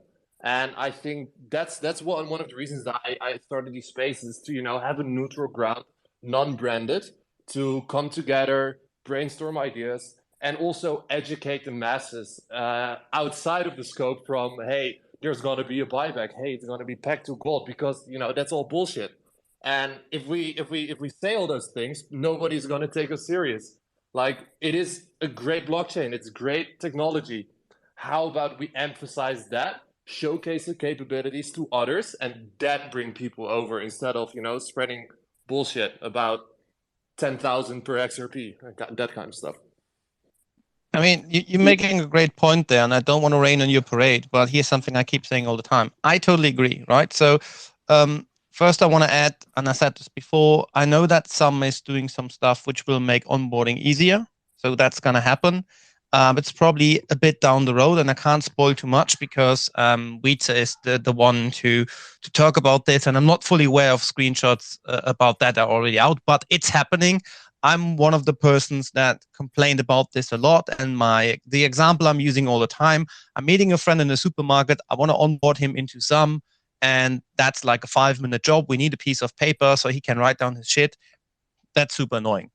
However, and I said this before as well, stuff like Wallet Connect, right? A Wallet Connect port for some, that would have been super handy. Try to do that. Obviously didn't get any funding, so we dropped this because we were like, well, not pushing more money into this if no one is interested, right? So we're going to find a way to work around that. And the other thing, and I like this, and I haven't thought about that, would be getting MetaMask to support the XRPL. But here is my first question, because someone has to code that, someone has to maintain that, and the person building and maintaining that probably likes food and a roof over his head. So the question then goes back into, oh, where's the money coming from to build something like that? So obviously the first reply would be, well, then that person, no, I'm kidding. yeah, the buyback. Of course, it's a buyback, but just wait till the Fed's buying back and you don't have an issue. But keep in mind, if the buyback happens, we're all multi-billionaires. So someone cleaning your toilet will probably cost you $10 billion just as an hourly rate. But in terms of who could fund something like that, well, there is a name who could fund stuff like that, which is Ripple. But if I look at the recent not the recent wave, but probably all the waves that happened before, we then should probably stop putting funds into projects that have no greater value for the ecosystem. And by that, I mean funding stuff that's, don't want to say ridiculous, but that doesn't make any sense, and give funds out to people who have an interest in building and have the are capable of building something, have the skill set, can manage their time, and are probably willing to quit their 9 to 5 to get this done, right? Because this mentality of, oh yeah, someone needs to build it. Yeah, I agree, but that person probably wants to eat, has a family, so it's not like, yeah, someone will build it. And this is a huge problem in a community where a huge amount of people is just interested in this buyback nonsense, and XRPL will be backed by gold and all stuff. Imagine all the effort and all the time and all the energy that goes into discussions about a buyback and can XRP be backed by gold, and solving riddles of random fucking pictures would go into building stuff. We would have been caught up 2 or 3 years at least, because I still see so many conversations on Twitter going for days about a stupid picture of a beer, which looks like someone has just mad skills in MS Paint. What's the fucking point? And that's a huge problem. And if you talk to people about, look, your buyback stuff is nonsense, your backed by gold is nonsense, your ISO 222 will flip the switch is nonsense, then you're going to get shafted by people telling you, oh, you should do all the research. And then there's stuff like, and this is the greatest example. So I was reading a tweet from someone who is working on another project and somehow decided to become an influencer or whatever, and tweeted the stuff out which says Ripple had been the first board member of the ISO 222 thingy, right? And one night I was wondering where this fucking quote came from. So I Googled that, and it took me 5 seconds to figure out it came from a Ripple press release, but they did cut out the second half of the sentence, which said the first member focus DLT, right? And that's the people we're dealing with. So please stop blasting all this bullshit and trying to get rich overnight because you missed Bitcoin or missed early Ethereum, whatever. If you're interested in this ecosystem growing and moving forward, support people that are building applications that cost you $5 a month, right? That will help, because you ensure this team has enough funding to keep building, right? I can only tell everyone in this call, get a fucking some Pro version, right? You get free Tangent cards, even if you have them already, just give them to someone. Also, it's a great signal to other teams that if you're building a good product, people will honor that. And if I see that 150,000 monthly users using some, I'm wondering why not 80,000 of those have a fucking Pro subscription. That's what you should do. Stop retweeting the next influencer or the next Riddler or the next buyback proposal analysis model bullshit. Get a fucking Pro subscription. Or support a team that's building something that doesn't have as a Pro model, right? Ask them, hey, I want to buy you a beer. Send them 5 XRP. If 1,000 people do that, that can make a huge difference for any project that is building. And this, I'm sorry for going off on that, but I agree. We need people building, but I can tell you straight away. And I had this conversation with someone who was like, oh, there are so many flaws on this particular aspect of the ledger. Why are we pushing, sorry, new proposals instead of fixing the old one? And my reply was, look, who's going to fix that? You expect this to be fixed for you. Why don't you put the money down and get someone to fix it? Because skilled people want money because they need to eat. I know this sounds ridiculous, but people need food. I totally agree. And I do think the XRP ledger is a payment system, and it's intended to pay for stuff like that. And it is kind of embarrassing that we're not using it that well. And big thumbs up to Vita and his team for the subscription model. He's about to get a bunch of XRP from me. And more people in doing that. Yeah, everyone.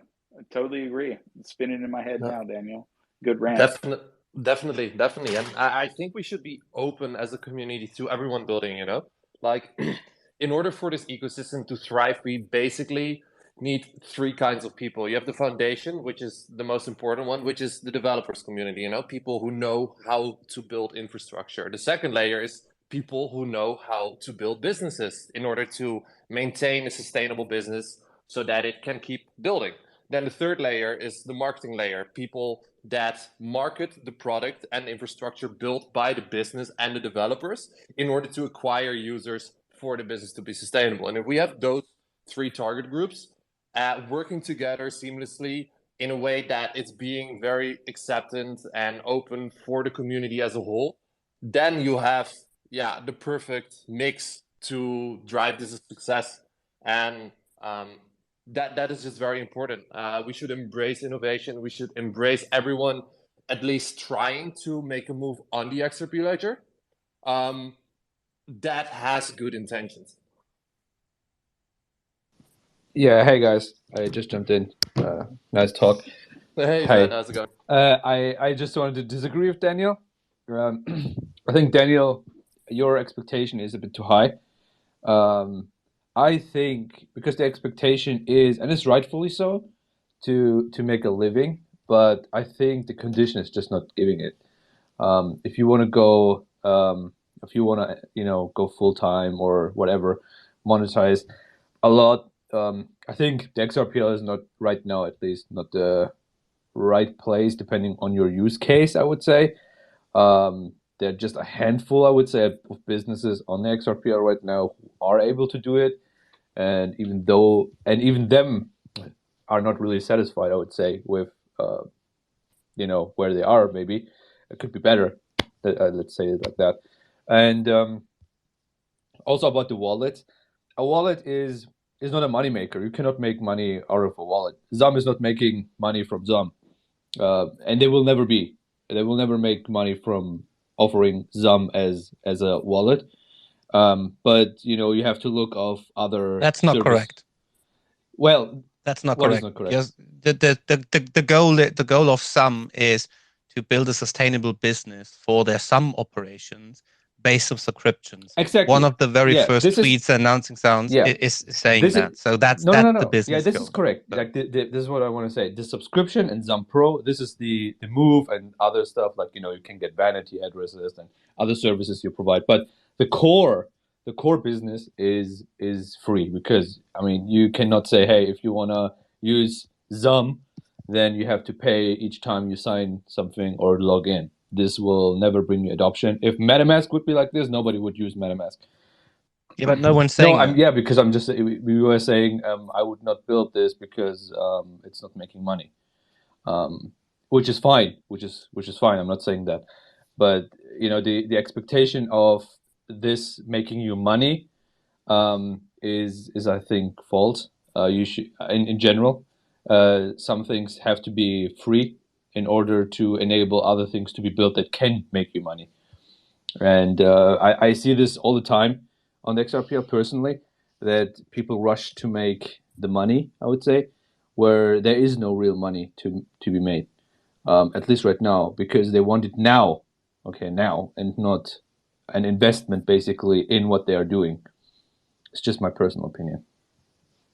Yeah, but I think you're confusing the point of building something that can sustain itself, which means literally break even and allow people to. So here's an example: you have a family, right, and you have to take care of them, and you have a 9-to-5 job, and now you want to build a solid solution, some piece of software, which is let's say, call it semi-complex. So it's not the most advanced stuff, but it's also not some simple shit. So you have to spend some time on that. So if you're out 9 hours a day, assuming, let's say in Germany, you're out 9 hours a day, 5 days a week. So you're leaving at 9, you're coming home at 5 p.m. You then spend 2 hours with your kids and maybe your wife or your partner, whatever. And then you have to put in 6 hours to build this. You're 2 hours down from someone who is working full time. Then you have to do this for 3 to 6 months, depending on how complex your stuff is. Then you're ending with this, you're releasing it, and then you figure out it will take you another 6 months with the same amount of time to get some revenue in. If you don't have a family or a partner or whoever who's supporting you, giving you that freedom, and it's like, look, I'm fine if you waste a full year on this valuable free time, you're fucked. Which then means, as a skilled developer, and this is always the equation, I'm a skilled developer, I can build something on Ethereum, which I release, which has a higher chance of making money because the community is way different from the XRPL community. It's easier to get something out that creates revenue. Or you can build this on the XRPL, There's where much from more 100%, liquidity as well. probably 10%. There's much more liquidity as Yes, well. but also, yeah, of course. But in order to, this is like, it's like the same issue for CasinoCoin. This is a circle and you need to attack it at some point.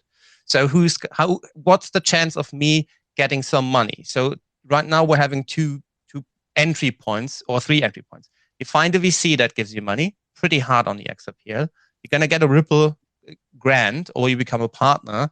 Yeah, that's probably semi-successful by the looks at how it's going at the moment. Or you find a model where people pay for your service.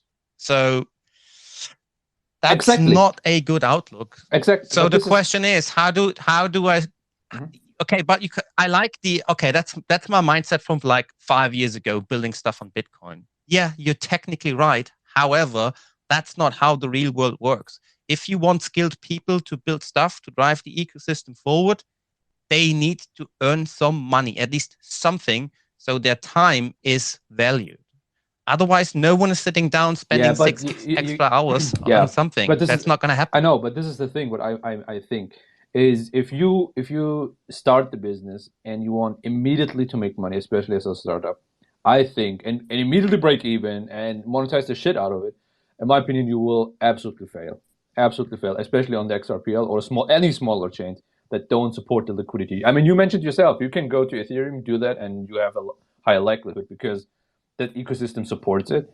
And I think on the XRP that ecosystem does not support it, at least right now. Okay, right now. It's just my opinion. Like if that works perfectly, then I probably have overseen a bunch of opportunities or liquidity stuff. I don't know. Then I'm somewhere else. But from my perspective at least.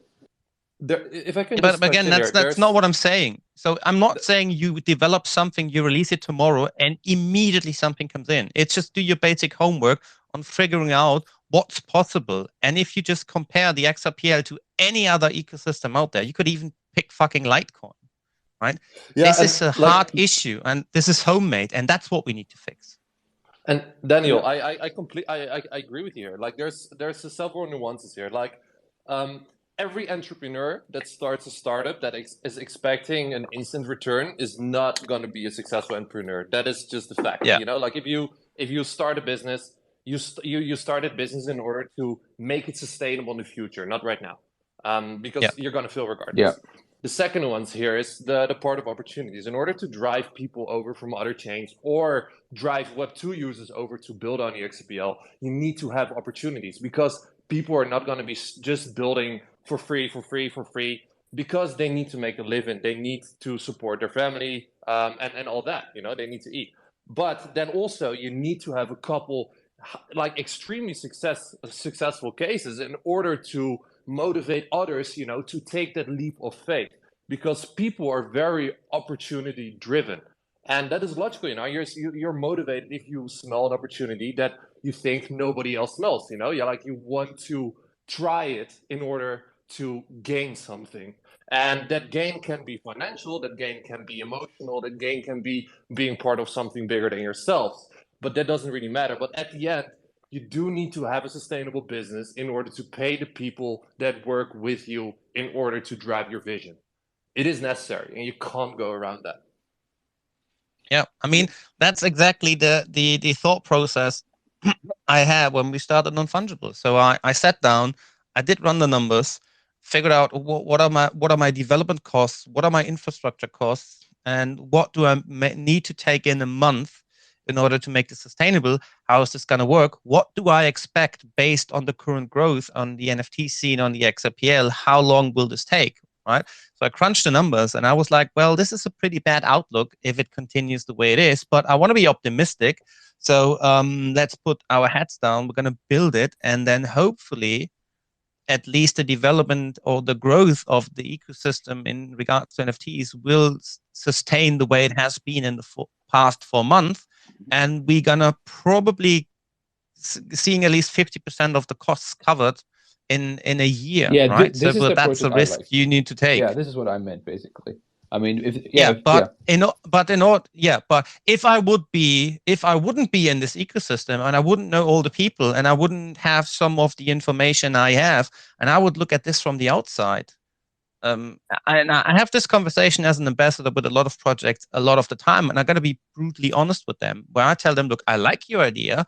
It's a very good idea. You should approach, let's say, Ripple or whoever you know for some funds, and you can build this.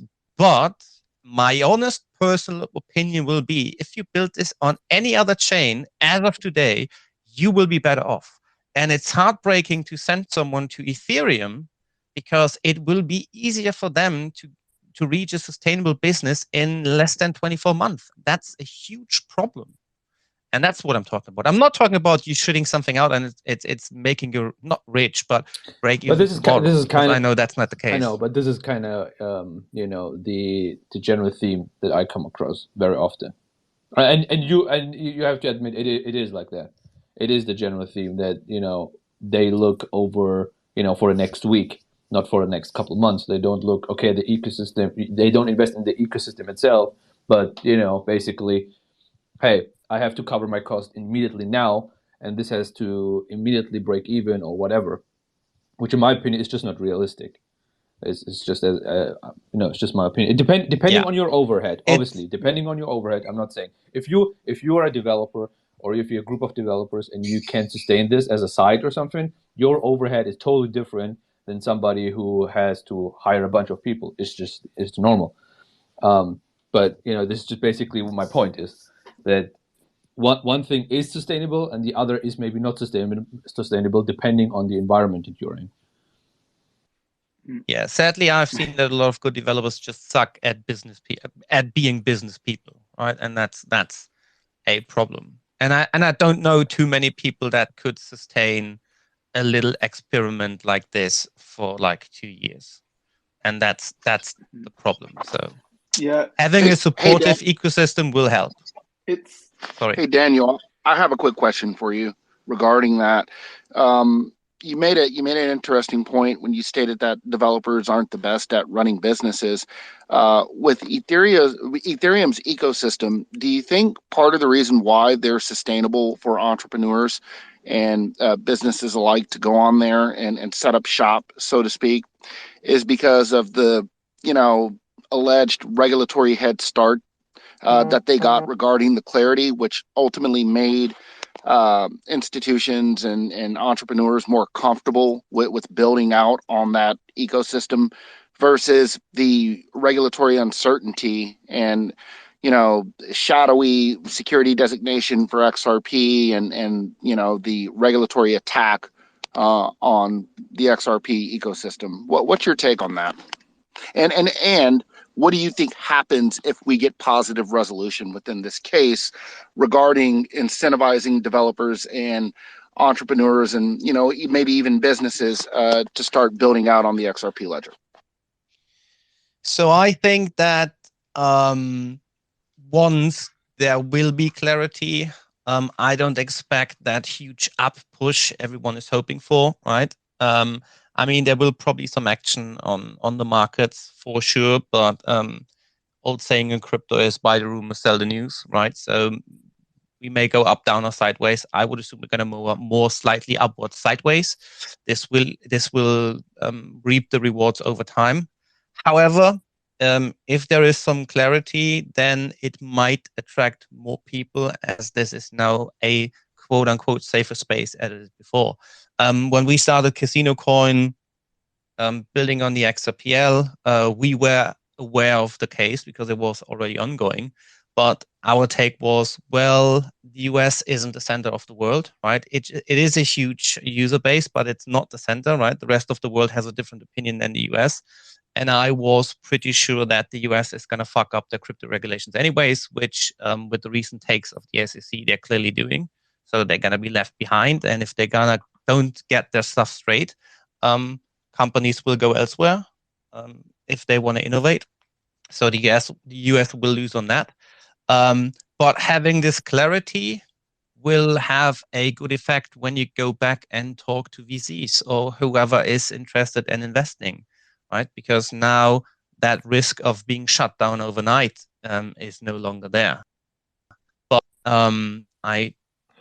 I try to avoid making predictions about how big the outcome will be or how positive the outcome will be based on the recent actions of the SEC, because this is going in a direction that doesn't make any sense. And regardless of that, you know, like with every how do you say it, like black swan or however you want to phrase it, you can see it as a threat or as an opportunity. In business, you have your basic SWOT analysis. You know, like every opportunity can be a threat, but every threat can also be turned into an opportunity. And having this major lawsuit completely suppress the ecosystem in the eyes of external stakeholders, that is also an opportunity. That's one of the reasons we wanted to go for it with the X Fund so soon, is because we thought like, hey, we believe in the ledger. Regardless of the outcome, the ledger is still going to be existing after the case is done, whether it's going to be good or whether it's going to be bad. We still believe in the power of the XPL, so we want to build on it. And now is the time, because there was so little building activity happening. You had Sologenic, you had XPL Labs, and there were a couple projects starting, like Equilibrium Games, Super Eagle, the ones that are still here.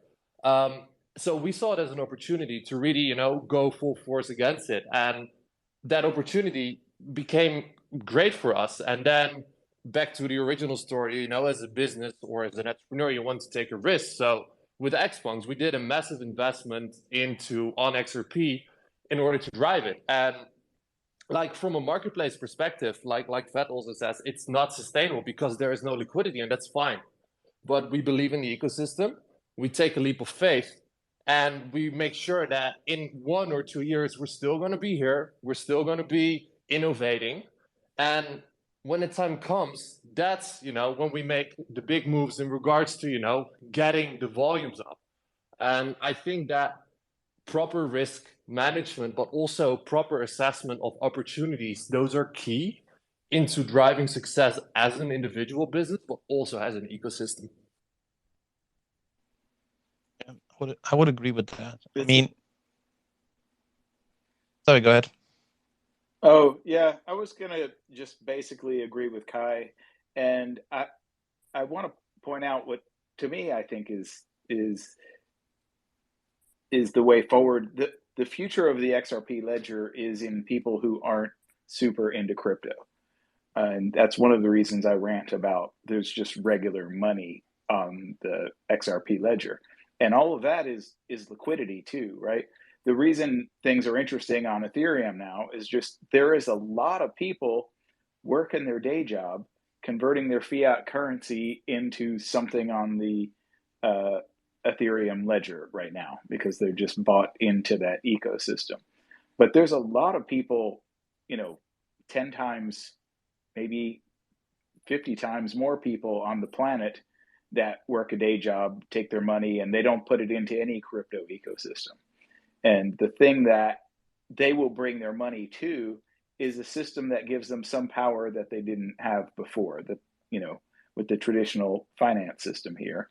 And it's not necessarily buying non-fungible trinkets on here. It's buying features in something else, or it's moving money to people they couldn't move money to. Mostly it's receiving money, right? I did a poll on Twitter about why people are interested in XRPL and everything, and everybody wants to be rich. Everybody wants to receive money. In the financial world, paying money is like trivial. And you need to empower people to receive money, and regular people will come and they will bring their money from their day job and everything will explode. But if you're just trying to attract, now I'm not against attracting people from Ethereum or other crypto people over, and I think NA is uniquely positioned to do that because NA and his team can make a MetaMask plugin, or however you integrate with MetaMask, use that to funnel Ethereum to his bridge that to the XRP ledger, or going out the other way. The optimal way, what you really want is somebody taking money in dollars, fiat, euros in on the XRP ledger and sending value out to Ethereum, where the people receiving the value withdraw all the money from the Ethereum ledger exchanges and gateways. That, money in here, money out there is a recipe for everybody's values going up. So I applaud NA and his team doing that, even if it's just part-time, trying to make it work. But I totally agree. Developers want to get paid. But I think if you're starting a new business on XRPL, you should be thinking about all the people who are not crypto fiends that you're going to bring into the ecosystem because they want to listen to your music, like Astrals, or they want to support something that it's what people do. And originally they're all going to come because they think they're going to get paid, which is like why people open YouTube channels. That I'm going to be the next YouTube star. Well, most of them don't put enough work in to become the next YouTube star and receive monetization or anything. But that really is a draw for a whole lot of people. And those people bring their friends to watch their stuff. They bring other people with money. So it's all about the people who aren't crypto fiends. If you're trying to take money from crypto people right now, go to Ethereum. If you want to, build something that's low cost and enables a lot of people, I think there's a lot of people working on the XRPL together. All of you people here who have spoken, that by coordinating our efforts, I think we can bring a lot of new people in and a lot of new value, which is liquidity, right?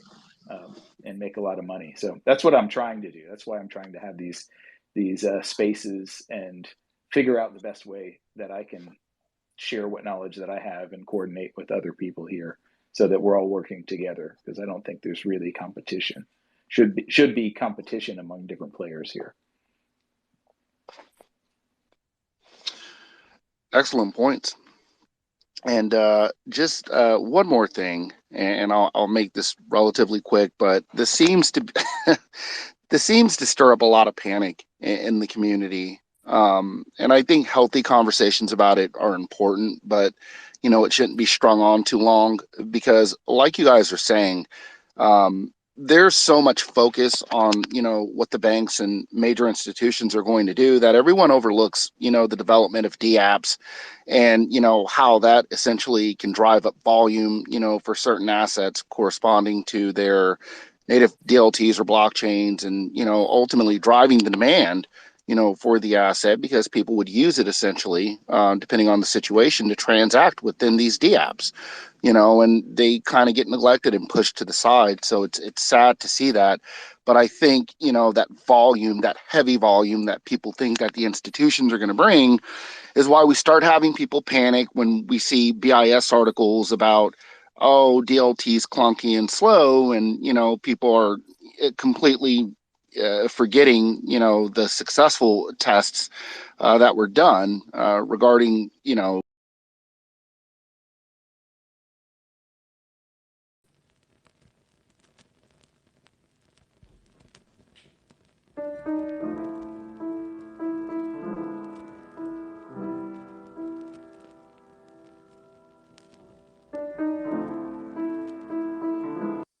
Sorry, guys, I got rocked there. Yeah, that's my bad. That's my bad. I got rocked there. I'm working here with Spanish internet. Apologies.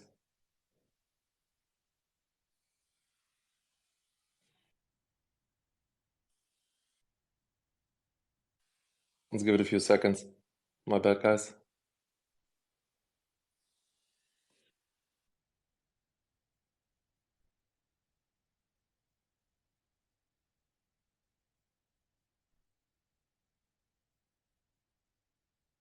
Where did the sad music go? Yeah, wait, as soon as you start talking, then the music stops. That's a shame. I enjoyed the piano. I was like, maybe I should hold a monologue over this music. That would be some classy thing to do. Like an apologetic monologue, how I just rocked Lost Space. I'm gonna make you host as well, Daniel. Welcome, one and all. Sorry to tell you that Kai isn't his best mood today, so he just rocked. Why you're always rocking. I can't accept that. There's no. It doesn't let me scroll fully down to where it probably says I want to accept this because Twitter is such a great platform, charging me $8 for shit that's not working. So I would accept, but I can't. Hey, You could also pay 11 if you want. Yeah, I mean, at this point, I would probably pay him $100 a month if shit would be working. So here's the suggestion I made to Alan. I tweeted him, how about this? Every 10 minutes, you just show people a video ad they can't skip. His name is Elon, by the way. Yeah, but for me, it's Elon. Or Elmo Musk. I'm just kidding, dude. Okay. Yeah. Hate him. So You gotta obey the rules. He rules now. He's building ugly cars. So yeah, I mean, Twitter has now the same functionality on the same level as Tesla build quality. So should have expected that, I guess. Well, we've rambled on for a good, what are we at, 2.5 hours? When did we start? 3.5 hours?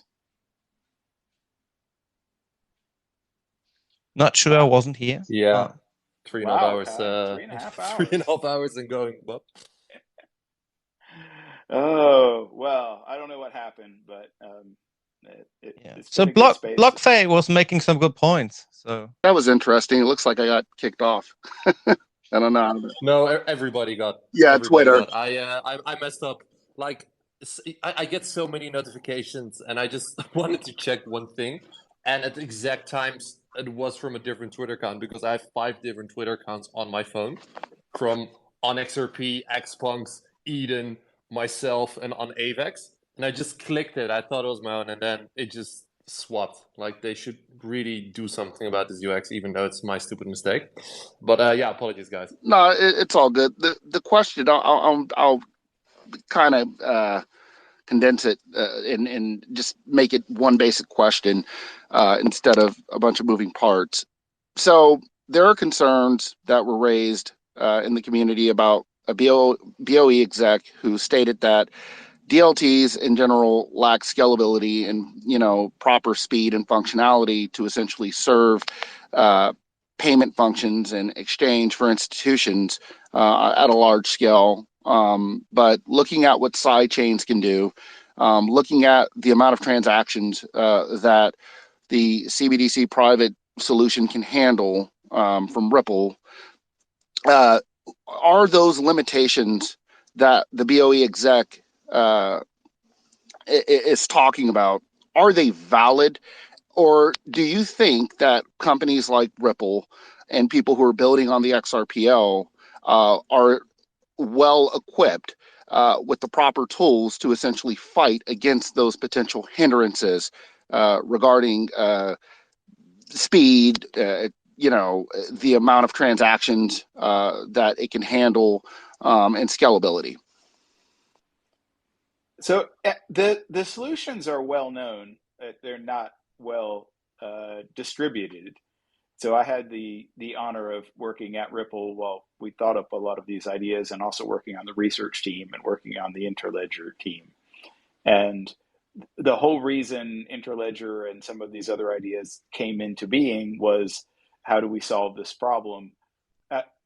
With any blockchain style distributed system, and what I mean there is a redundantly distributed system where everybody is keeping up with everything that happens everywhere on Earth, you're going to have a scalability problem if you try to scale to every human on the planet and every transaction between every human on the planet. That's just absolutely true. But between where we are now and there's a lot of shit you can do. There's a lot of money to be made. And it's in the, before you need to move to transition to a different technology, and it's really a technology that just connects other technologies. So as you scale to that, you can scale with side chains, right? Because a lot of transactions happen between a smaller group of people. And you can if you made one side chain per country with fiat currencies, now that's 200 different chains, all that don't ever overlap. And then you're just trying to scale the transactions that move from one currency to another currency. That gives you a lot. If you're trying to do every single lunch transaction everywhere, you don't have to scale to the central blockchain every bank transaction that happens in a single bank, right? There's just well-known ways to do this. But I think what the real FUD is that people are seeing, that I like to redirect what people are looking at the FUD, is the uncertainty of dealing between banks and dealing with the XRP ledger, or banks and any crypto thing, is banking people like NA, right? NA's holding, when I just looked at the ledger and his accounts, at least $6 million worth of user money in a bank account somewhere there. Bitstamp was somewhere around $10 million. I didn't look at Uphold to see how many dollars are there. But it's so hard to get banking relationships to provide the services to hold money on there, that once there's more legal clarity about this and people say, okay, well, banks can deal with companies who are dealing with crypto or on the XRPL, creating value, then it'll be easier to build businesses and cheaper and easier for regular people to go, oh, well, the government says that's legal now, so I'm going to actually wire some money in, or ACH some money in, or move some money in here. It's more like PayPal or Venmo than it is like Bitcoin. That's what we need to move to, and that's what Clarity will do. Thank you for that, because that's essentially what I was asking earlier when I brought up the question about businesses being reluctant to, either develop on the XRPL or, like you stated, to go into partnerships with crypto-related companies because of the lack of clarity. I want everyone to be clear. My question wasn't asked in when fashion. I honestly care less about when the price goes up. I know that'll happen over time with demand, and the market will determine that essentially. So I'm not really in a rush now with 10 to 15 windows. So I tend to, being an IT guy, I tend to focus a little less on the price and focus more on where we're headed in the future. So thank you for that. Yeah, no, I definitely agree. And I'm just gonna say it again. I think like to really bring businesses over, and then I'm talking more like retail driven, like retail driven businesses that are founded by young or starting entrepreneurs or already like successful entrepreneurs. They come over when there are opportunities here. There's literally two things that a new person that is willing to take a leap of faith onto the XP, onto launching an NFT project, onto launching infrastructure, anything, they want to see opportunities and good vibes, you know? They want to have the recognition for the leap of faith they're taking and the risk they're taking. Ja, But also they want to have an opportunity that, hey, was? if they take that leap of faith, hey, someday it might pay off. Was that? Die Dosen. Ich muss den leer machen. Ich habe noch 2 Tüten Leergut in einem Karton liegen. Your mic is open. Danny, I think you're not on mute, man. We don't speak German. Was But so einen, den wir hatten. I'm gonna mute you. But yeah, no, like you want opportunities, you know, like you want a reason to take that risk, to, you know, take that risk onto. I got so distracted to take that risk onto the XPL, to start something, you know, to like many of the people in here. I think many of the people in the XPL, they've never launched a business, or they have never launched a successful business. You know, like I find an entrepreneur successful if they launch their business regardless of it fails, because if they launch a business and it fails, they learn so much through that process. So if you want to take that leap of faith, you need to have a sense of an opportunity and you want to be accepted, regardless whether it is a super good use case or it's maybe a less good use case. But if you have a driven entrepreneur, you should nurture that person, give it the recognition, and help him. And give them as many good vibes as they possibly can, because that is what keeps them motivated, you know, to take that leap of faith, even while building in a bear market or whatever. Here, man. Here. I'm so behind you, but I'm totally bullish even in this bear market, because to me it's not a bear market. It's just this opportunity we have now to build in advance of new people moving and moving in and finding the power of the XRP ledger. You know, the stuff that I'm not talking about, the moonshot stuff I want to do is all new non-crypto people, bringing them to the ledger. What happened to NA? Did he? I just sent him a link. It's probably sleeping, but no, he sent me a message that he didn't want to disturb the conversation. So he has an early morning, so he's taking off. But he's giving everyone his best, and yeah, I thanked him for being here. Awesome.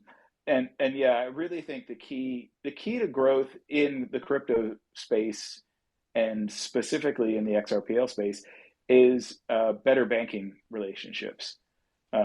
If you can do that in Europe, it's great. It's setting the stage for doing that in other countries. And once we get to do that in the US, it maybe set the stage for the Western hemisphere here. But really, if the government's fighting against something, it's really a hard sell to the regular citizenry to say, yeah, the government doesn't want you to do it. They don't think this is trustworthy, but bring your money anyway. You really got to give people some unique value that they can't get anywhere else to make that happen. Definitely, and that is also a barrier. Like the legal situation is a barrier for growth in regards to the entrepreneurial sense for VCs also taking that leap of faith. You know, we've talked to many VCs, and everyone is waiting to sit out what happens with the lawsuit, because it's very hard for them to take that leap of faith onto an, like, the quote unquote unregulatory waters. That is also very how do you say it's like dangerous territory for VCs, you know, to invest in a company that is building on an ecosystem that is basically sentenced to death by the SEC in the public view, you know. It So absolutely they hold back for that as is. well. Yeah. And I totally get that, because if you're a VC, you have a lot of money in flight in the financial system, right? You got money invested in all sorts of companies. You've got more money in the banks that you want to invest in new stuff. You don't want to pick a fight with the SEC. No, definitely not. So yeah, that's why we need to keep creating opportunities, because opportunities like success stories are also gonna be bringing in VC money. And even though it sounds kind of scary that, you know, VC money, but it is needed for an ecosystem to thrive. Like I'd like to take Solana as an example. Like I'm not agreeing with Solana, I'm not agreeing with their path, but they managed to grow so fast also within the developers community. Like at Solana Breakpoint in Lisbon, I think they had 2,000 developers that were building on Solana live there. And that is impressive, you know, regardless of the strategy, regardless of who owns the network. It is still impressive of what they did through their strategy. Even though I'm not agreeing with it, but there's a lot to learn from it, you know? This is interesting. I really should learn what they did, because that was while I was sleeping. But I'd love to know about successful stuff, even if it's successful stuff that's frowned upon, because, you know, things that are successful tells you how the world really works, not how we want the world to work.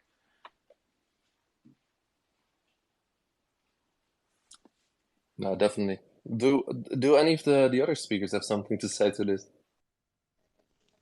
Hey Kai, I just wanted to say thanks for hosting this space, and I just wanted to add, I know you guys or Daniel had mentioned like a browser extension for XRPL, like a type of wallet, and I know Ryan from World Labs just got approved for a grant for Crossmark, and if I'm not mistaken, that's exactly what he's working on. And I know he's looking for some beta testers right now, so I just wanted to chime in and say if there's any developers that wanted to check out what he's working on over there, I'm sure he would really appreciate it too.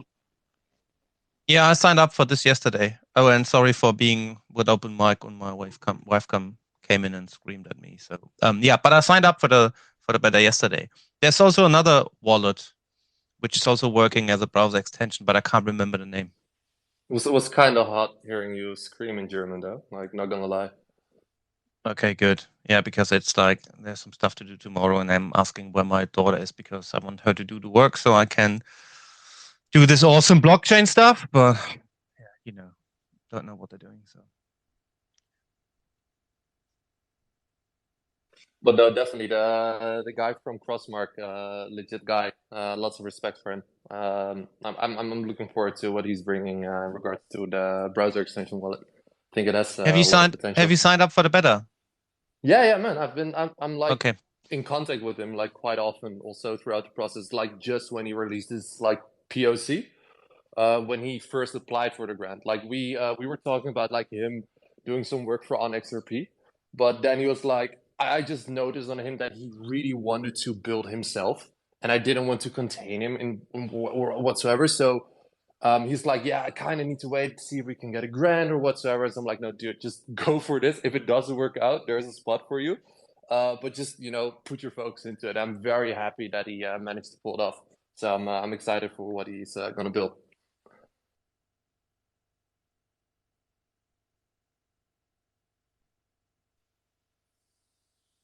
So yeah, everybody's super silent right now. Where's me? Yeah, I think we're getting to the point where my brain is starting to fry. But this was an awesome space. Yeah, 4 hours almost, Bob. That's what happens. You let me talk too much, and I just drone on and on. But it was fun for me. Good. Oh yeah, I'm enjoying the hell out of it. It's great. Was it good to talk to NA? I mean, to me, I think that's foundational to everything. The growth you want to do with punks, the growth you want to do with OnXRP is we need more money. I mean, money needs to flow in better. And I don't think enough people even know how to make the money flow in. So I think, you know, I hope we solved that problem a little bit today. They can at least tell their friends how they can get dollars on XRP and buy XRP, buy punks, buy any NFTs. I had one question for the marketplaces in the room, or even the builders, or to see where we're at with you know, getting the fiat to crypto onboarding for purchases of digital collectibles and other things on the blockchain. Is there any beta tests for that? Is that running through partnerships, or is that getting directly into any of the marketplaces? Yeah, definitely. We announced our partnership with Super Mojo. What is it? It was during Apex. Craig DeWitt, you probably know him. He used to work for Ripple. He was the product owner, I believe, for the entire ODL. Super smart guy, and he founded a company called Super Mojo, and they enable credit card payments for marketplaces or NFT projects, where they basically have their XRP liquidity, and then the buying user, they pay in fiat, like using credit cards or even Apple Pay, Google Pay at some point, and then the seller will get it in XRP. So there is an exchange happening, which makes it very seamless, and that's like super cool. They're not completely ready yet, but I think it's about 3 weeks out, hopefully. And then we're going to start piloting with probably a couple projects on the OnXP marketplace. Oh, that's really cool. I think that'll be a big driver right there to try to get people in, and because it's one thing to get somebody to show up for this, metaverse event, or this sort of spaces call, but it's a whole other thing to just really take away all their friction and all the gap in between getting right to the seller. Like you said, it goes into fiat or from fiat and out to the seller in XRP. If it's seamless, and I guess there's an element where there's a wallet that's auto generated. Yeah, they work with a system that's like similar to exchanges. You have your memo to identify the well, not your memo, your tag to identify the sub wallet from the overarching wallet. Yeah, it's really cool what they did. It's really cool. So I'm very excited. That's cool. I got to talk to Craig more. We had some good times. Yeah, Craig is great. He's great. It's fun. There's so many people to catch up with now. I just need to get my act together and sort out how to put a framework around this so that people can find all these things we've done. I love doing the Twitter Spaces, but it's not a really great index for people to go back and listen to or refer to once they're done. It would be nice to extract them and rehost them somewhere else. You do that too sometimes, don't you, Kai? With Ledger Scale, we had a guy. He was doing it. He would live stream it to YouTube, and then we were going to also do LinkedIn live stream, and then it's there on YouTube for because Twitter only keeps these recordings for like 30 days or something. Interesting. Yeah, I guess we could just play them back and record them and host them somewhere else. Yeah. I guess I should be doing that.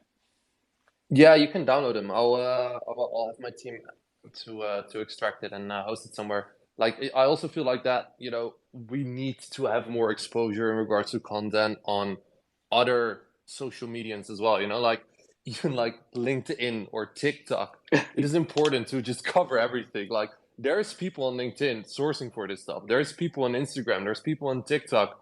It is all the social medias. We just need to cover everything, create content for everything, and that will drive also more people from different target groups, from different ages, from different demographics onto the XRPL. And that's also what we're working on with OnXRP, to create more content in a way that really that really translates to the end user and the watcher for that content.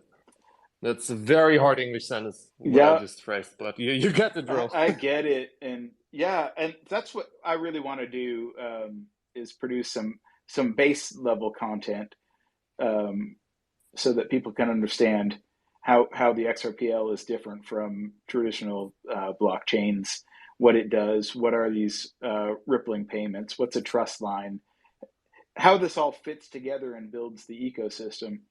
And but I need to find a new web host. The web host I was using, he moved from Texas back to Germany, and he's been less responsive. So, you got a good web host, Kai? Send me a PM. We might be able to work something out. Okay. But yeah, I mean, the whole point of what I want to do is education, and then I want to do a separate section that is just how all of these things relate together. I think it's tricky enough to find out that where are all the on ramps, that I could, if I have US dollars and I want to do something on the XRPL, how do I get my money in? And same is true if I'm in England, if I'm in somewhere in Europe, and I know Europe isn't necessarily homogenous there, depending on where you are, how you get your euros in. It should just be a big, easy list of on ramps to the XRPL, and then other people What? building interesting stuff. But Bob, we have one. Did you know that? We have an on-ramp hosted in partnership with Banksa.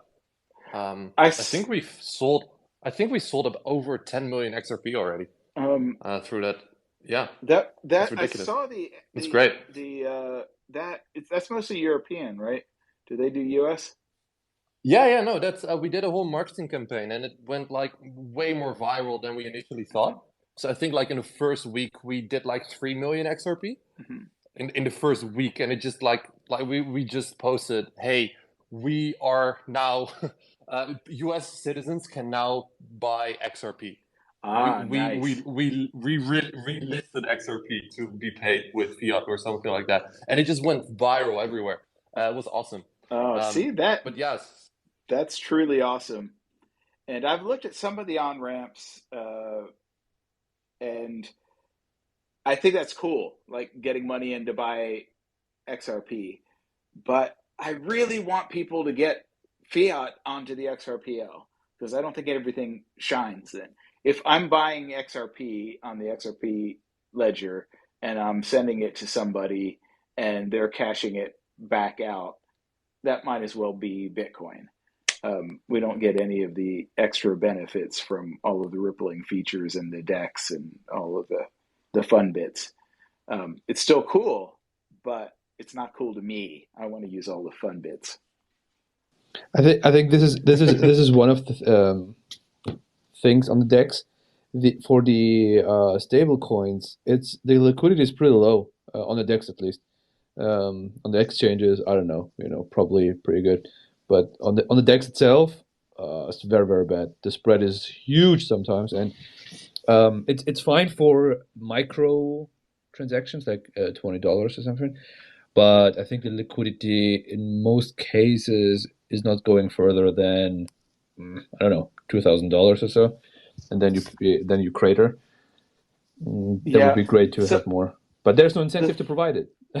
Right. So the thing about the Ripple DEX, and I'm still not used to calling it that, the Ripple or the XRPL DEX, XRP exchange, is it. So the exchanges I'm used to are places like Bitstamp that grew up as exchanges exchanging fiat for Bitcoin, right? And they're high volume trading platforms that just do that. The XRPL DEX exists to provide an atomic exchange for sending payments, for cross-currency payments. It really wasn't designed for people doing high volume trading on the equivalent of what you do at Coinbase or Bitstamp or some of the others. It was designed for the liquidity required to pay people to buy stuff. And with nobody able to actually send rippling payments, the multi-hop payments that go through the DEX to just do their business, there's nobody to take the liquidity. If there's nobody to take the liquidity, there's no makers. Makers and takers go together, and so there's no reason to bring liquidity there. But once we start actually paying people, if Astrals was receiving payment for tickets for concerts in US dollars, because that's what his artists want, and people were paying in euros or whatever, or XRP or Bitcoin through the DEX, then there would be a reason for the DEX to exist and liquidity to exist. And people would arbitrage it, right? They would use the Bitstamp or any other exchanges that are connected, the Coinbase exchanges, to make better prices and to move funds around and make the DEX tighter spreads. But until we can actually get people sending payments, there's not going to be that much interest in the DEX. And that makes me sad, which is why I get on into these spaces. Yeah, it's easier. Like we did some work on the Avalanche side where they have like smart contracts, like Turing Complete smart contracts, where you can build very flexible systems in regards to like DeFi. And it's different there because if you can as an individual, you can be a liquidity provider for liquidity pools and get rewarded for that. That equals DeFi. That makes it easier. I know that with XLS 30, it's going to be slightly different because you cannot have like the main incentive that most of the DEXs use, like Trader Joe's or Uniswap, like where you have a farm token. To additionally come on that, you could do that using like airdrops, but it's a little bit of a workaround. But there's ways there. But still, from what I've heard, is that XLS 30 is going to be a split, and correct me if I'm wrong, but there's a split between the main DEX and basically the pool liquidity DEX. It's not going to be in the same infrastructure. So yeah, it's a little bit different. I should read it and see, because so early on in the first ICO boom, I did research on what people were ICOing to learn about some of these things, and the first automated market making thing I'd ever heard of started out as part of a coin called Bancor. Is Bancor still around? So they were the first chain or project that I think they might have been on Ethereum, if I remember right. Anyway, the Bancor was going to be the platform for people to do more ICOs on, and so they were having their own token that was supposed to trade against Ethereum, and then everybody else's tokens would trade against the Bancor token. And they all use that clever little automated market making curve where it says, oh, we have this much in our pool of Ether, and we have this much in our pool of Bancor. And as our pool of Bancor depletes, we keep raising the price. So it never, it goes asymptotic and it never goes to zero. The price just goes up. And, as the money moves out of Bancor, we lower the price asymptotically. It never gets to zero, but we always want there to be some sort of price. And we pretend that that's supply and demand because we follow this curve. But then the neat thing was every currency that traded against Bancor followed that same curve. And when you combine that, what it is a volatility amplifier, which turns out is really cool for attracting attention and trading people. So like if Ether would go up, then every token built on Bancor would go up. If Bancor would go up respectively to Ether, then every token on Bancor would go up, plus every individual token. So every time somebody rushed in, it caused demand of all of these other things, which caused amplification in the price movements, which would cause people to sell and rush back out, which caused downward amplifications again. And so ever since I learned about that, I'm a little bit skeptical of these automatic market makers. But I do see the value of having liquidity when when there's no human market makers to make liquidity. So I don't know where the XRPL thing comes down in between those two extremes.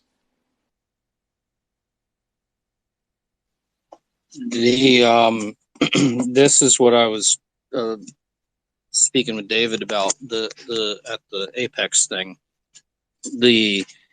Okay, well, actually, Bob, do you remember XMM from like way back? Remind me, XMM was a person? No, I think XMM was actually the first market maker. It was on X Ledger. I forget the guy who did it. But yeah, if you, I tweeted some things in the last day or two about it because I was like, hey, because of the XLS 30, like just a throwback to the old days. Like here was pretty much the first market maker, but it was on XRP Ledger. I participated in it. Yeah, there were a bunch of people that built, external bots and things that did market making on there, and I've forgotten them. No, this was a pool. Everybody could pool their liquidity together. Oh, I don't remember that at all. But really? Yeah. Anyway, yeah. Well, I think the XLS 30 is quite an elegant design from a market design perspective. I read the thing twice, and I still didn't. And then when I talked to David, he explained some things that made everything make more sense, like volatility harvesting and some of the market dynamics on how the various, depending on how you, the arbitragers, the whole thing, man. I read the whole thing twice, but a 15-minute conversation with him, and I was like, okay, I get it now. Like, that makes sense. And the arbitrager role, I think, is crucial. The liquidity pool token, I feel like, is a balancing token, so it balances out the market between unit A and unit B. And there's a few other things I don't want to drone on. I will dig it up and read it. I'm trying to get caught up on stuff that everybody's doing, but I think it's the biggest thing for like XRP Ledger. I mean, right now, what do you have in terms of methods of moving liquidity on XRP Ledger? You've got payments, you've got trust lines and issued assets, and they can trade over order books. Technically, you have escrow and PayChan, but those aren't really the same thing. They kind of are. The automated market maker there's I don't know that there's been plenty of amendments and everything, but the automated market maker is the first thing that's actually a new method of facilitating liquidity that's hit the ledger ever, really. Yeah, sorry, go ahead. But it's serving the same process as manual market makers, right? To provide liquidity between two different assets, with or without the centralized exchange. Yeah, but they're doing it in a better way, obviously. With you have the LP tokens. It's just the traditional way of, not the traditional way, but the way where you can gain profits more easily for ordinary people on the volatility, at least, instead of you run your own market maker bot or whatever.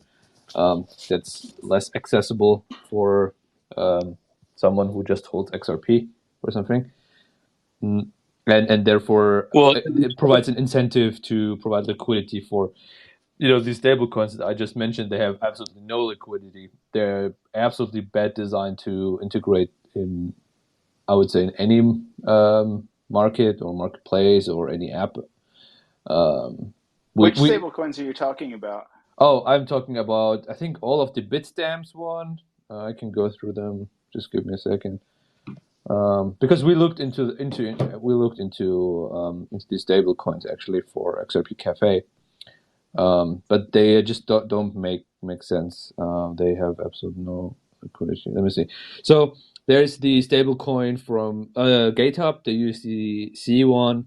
The USD from Bitstamp is also not really that good, and both USD versions, as I said, USDC and the proprietary GateHub USD, they have on the DEX. Very, very low liquidity. They have good liquidity, I think, if you exchange it with their exchange. This is what they do, or with ZAM. But on if we don't want to go through their gateway, but just on the DEX, it's not good. It's not good. Yeah, and it is exciting to convince other people to throw money into this. Exactly. Because they're gonna make more money. Because here. if you but they won't make more money until there's payments, right? There's takers. Yeah, exactly. Because if you take from one side, then you incentivize basically that side for people to put more into it and so on. So with any percentages that you provide, I don't know what the percentage is gonna be really. I've seen some design, not flaws, but some design elements that I got told that they are not really optimal. And they should be a bit more incentivized. It's less incentivized as on, let's say, EVM chains. I don't even know if you're gonna see there these a gazillion percentages of APY. But this is actually what people want to have. They want to have this 1 billion APY in their first 10 seconds and then absolutely get wrecked. But this is like, what's it's all about. They want magic, and there's no magic, right? Exactly. Because you're just basically taking fees on somebody else's transactions. Yeah. And in order for there to be fees to take, you have to have other people wanting to make transactions. If everybody just puts all their money into the AMM bots and nobody actually sends payments, because the reason I keep harping on payments are taker transactions, right? They're market price transactions, whereas most of the people trade in the markets as limit transactions. And so you need somebody to do the market transactions to take your actual price. And that's where the fees come from. And usually what happens with the thin market liquidity is the price deviates because you have people putting money in somewhere in one fiat. Maybe they're putting money in euros through GateHub, but then they're taking money out in US dollars somewhere else through some other thing. And so it becomes this weird one-sided flow through a market, which pushes the price out of whack, and people go, "Oh, I don't like that. The price is awful." But what I used to try to do is, when you had one, like remittance markets are inherently one-sided. For remittance, there's a lot of money going from US to Mexico, for example. There's not so much remittance going from Mexico back to the US, although there is some for students and things, but they're not offsetting. But when you got a flow of money going in one direction, you really have a cheap flow you could sell to a different industry going in the other direction. And so those are the things, once we start talking about payments and payment flows and who's taking what out of what markets, we can start to discuss this and attract people that need to go the other way and narrow spreads, to bring in arbitrageurs that narrow spreads. But it's all about volume, and volume is all about new people bringing new money to the XRP ledger. Yeah, I think I don't know when that was, but was some point in discussion about progress on a ledger and everything around it, and I think this is partially, or I don't know if it's even fully that reason. But I talked the other day to some people, and they're usually on Ethereum, and they were like saying, like, tell us about the XRPL, and you tell what's possible here and what we're doing and all that. And from the developers, you usually get the answer, okay, that blockchain is over 10 years old, and this is how far you guys have come. It's kind of disappointing, and it's true to some extent, because we don't have that much to on features and everything. It's just very recently, the past 2 years, that there's like the shift to more amendments and more features, native NFTs, hooks, automated market makers, high chains, and basically the whole portfolio of features. Where previously the focus was, no, we just want to do payments, and that's it, which was fine, which is fine.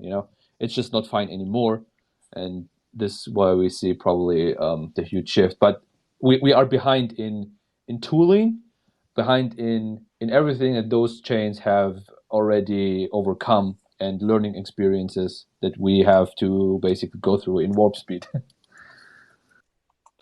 But we're not behind in regards to people, No, because yeah, we have an awesome yeah, bunch of people building all with a shared vision, that's true. which I think is great. You just need time, and time is fine. Yeah. Hey, Kai.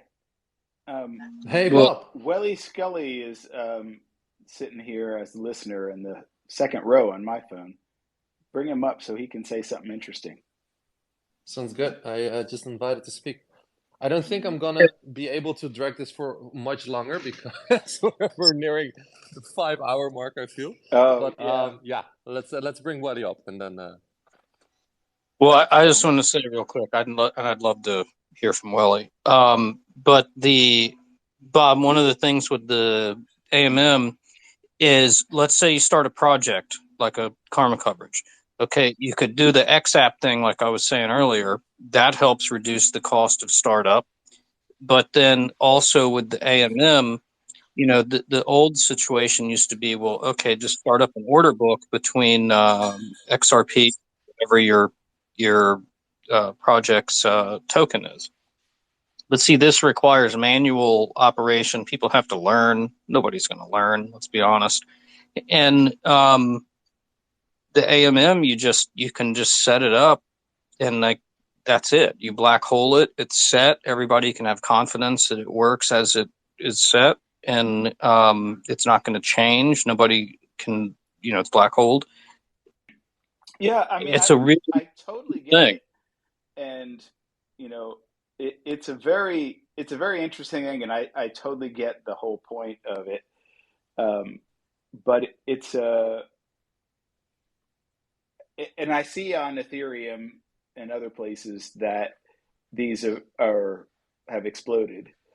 But there's like if you started a new blockchain early on, the hardest part of starting a new blockchain, and I mean a blockchain where you had node operators running your nodes, the hardest part was getting onto the major exchanges so that somebody would trade your token, right?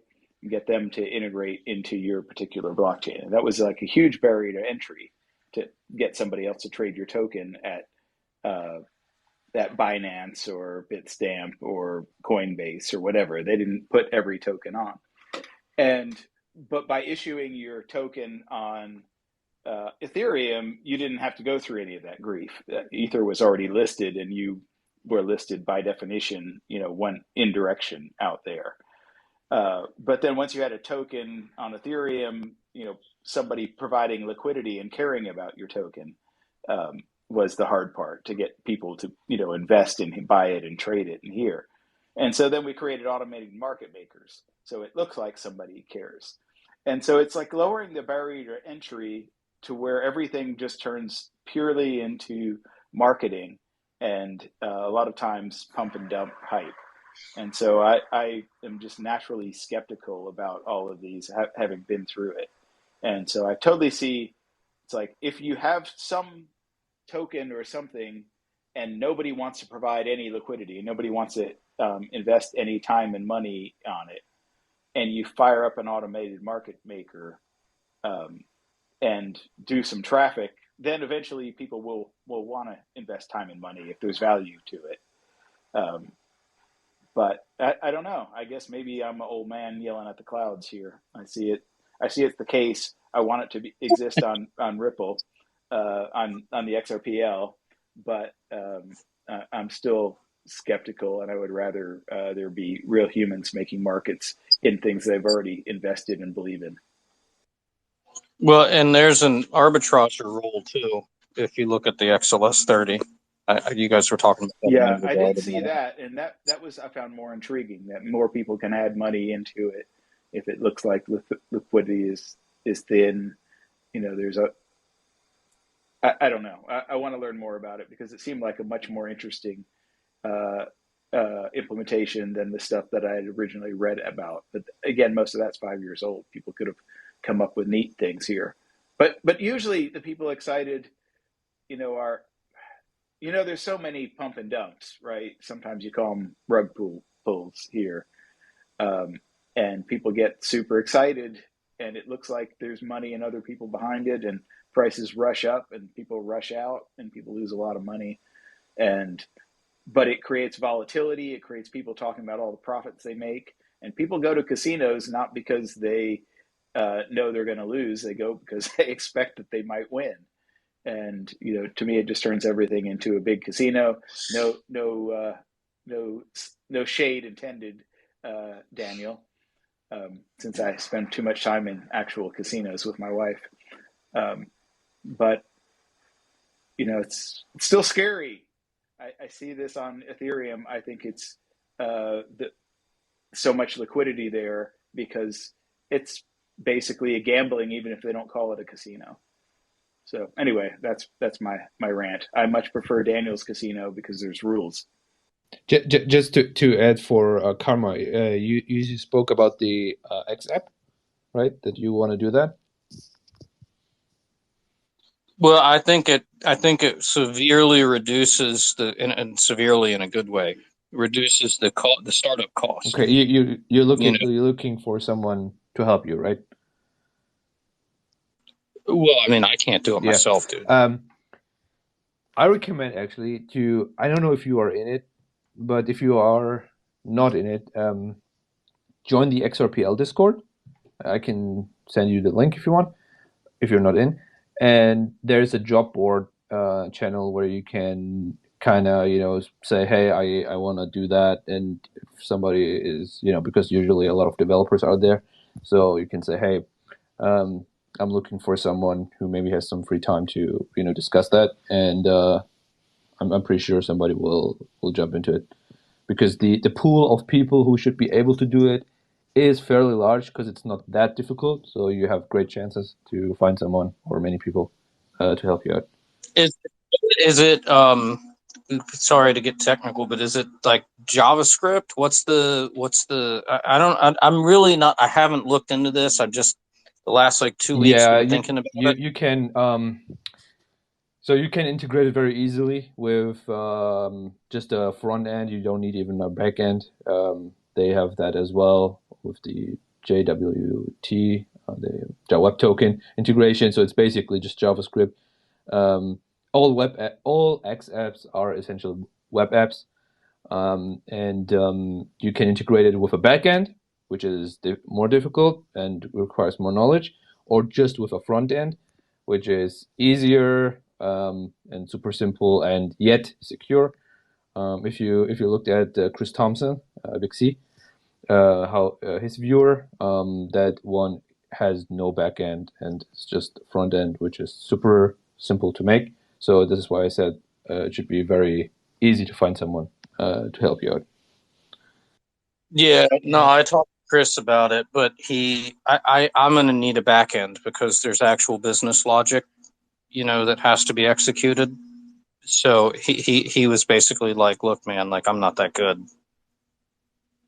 Well, just to jump in here, I mean, you can hit me up. So we're using Ionic as a framework for the XApp stuff, and we have a customized backend, which is, we have a standard. I think it's using PrimeNG or something. You can send me a DM. I can hit you up with what we're using. Also, the some documentation is for XApps is pretty good. I can send you a link for that as well. If you find someone who can develop a front end and a back end in one person and they know what they're doing, it can be done quite fast and the costs won't be so high, depending on how much API work you need. So let's say you're building an XApp and a backend. and you don't need any APIs to connect to the ledger or extract any data, then that's fairly easy and that will be cheap. When it comes to taking raw data from the ledger, extracting it as it is, keep track of it, fetching transactions from a full history node or whatever, becomes more complex. Then the group of people who can handle that in one person is becoming slower. So it all depends on the budget and on what you're trying to achieve. Best thing is, not sure if you are good with building mock-ups. So depending on what your level of designing something is, the easiest tool I know for mock-ups would be Balsamic. That's not for designers or shit. So it's just like drawing a sketch on a piece of paper on how things should work if you push certain buttons and stuff. If you want to have a conversation about that, you can hit me up. So it all depends on what you need. So the more details you can give someone and what you're expecting, and the more clear your vision is, the easier it will be to find someone. However, if it's getting full-fledged, front end, back end, API, talking to the ledger, extracting data, that kind of stuff, then the group of people is getting slower. If you're just looking for one person, right? If you're looking for several persons, then people, then it's a different story. Yeah, But hit me up, no problem. Yeah, I totally agree. Yeah, start maybe on a lower scale, maybe just simple stuff, so that you get at least off the ground with something to onboard maybe new people to help you out. I don't know, so you have at least a proof of concept, even if it's just a login. Basically, I think that's already far. Yeah, I would have said the same, but I can only tell you don't do that. Figure out exactly as much as you want from the get-go. We just experienced this when we built non-fungible. We had to change the data scheme 3 times, and that did cost us like at least 20 days just for syncing data. If you're not doing any things or something, then you're fine. You can ignore that. But the more clear it is what you want, the easier it will be. Sometimes changes can become a pain in the ass when it comes to the XRPL. Could be different on other blockchains or on how someone is designing their database, right? It's just what happened to us, which is super annoying. Hey, all, I'm going to have to run and grab some dinner. My wife is out firing up steaks, and you don't want steaks to get cold. This is gonna be my cue as well. Let's finish up here, Bob. It's been 4.5 hours. Hey, not bad. No, it's good. Let's do it again next week, Bob. Like we can make this a thing. Like just every Wednesday, community mastermind. I'm enjoying it a lot. Are you? I don't know. Other people liking it? Let's talk. I'm going to PM you about that hosting, and we should have an offline talk about what I want to do, because I want some advice. We'll make a list of people we want to bring on. Sounds good. Perfect. Because I really got to do something with Vita. I feel like I've deliberately been neglecting him because I've been trying to catch up on all the stuff that they're doing and not catching up. But he would be. I mean, it's the whole ecosystem here we've got, right? We've got NA, we got money coming in. We got Vita and his team with the wallet. We've got you with the marketplaces. You got Astrals here that wants to spend money, or people to spend money on his team. It's gluing it all together and making it smooth so we can attract new people with new money from outside. And we'll be successful if we do that. Definitely. No, I actually asked Vita while we were in the space, when we were about an hour in to join, but he was too busy. So maybe, we can ask him for next week. Should be cool. Okay. But yeah, so the queue, guys, it was a pleasure. It was a great marathon. Thank you for all the speakers also coming. Thank you, Bob. Thank you, Vet. Thank you, Daniel. Thank you, Astrals. Thank you, Karma. And thank you, BlockFi. It's been awesome. I'm tired as shit, but it's been a true pleasure. But thank you all, guys. And we'll definitely be back here next week. Thanks a lot, guys. Have a good one. Enjoy. Thanks, guys. Good night, everyone. Good night. Good morning. Good afternoon. Catch you later. Bye.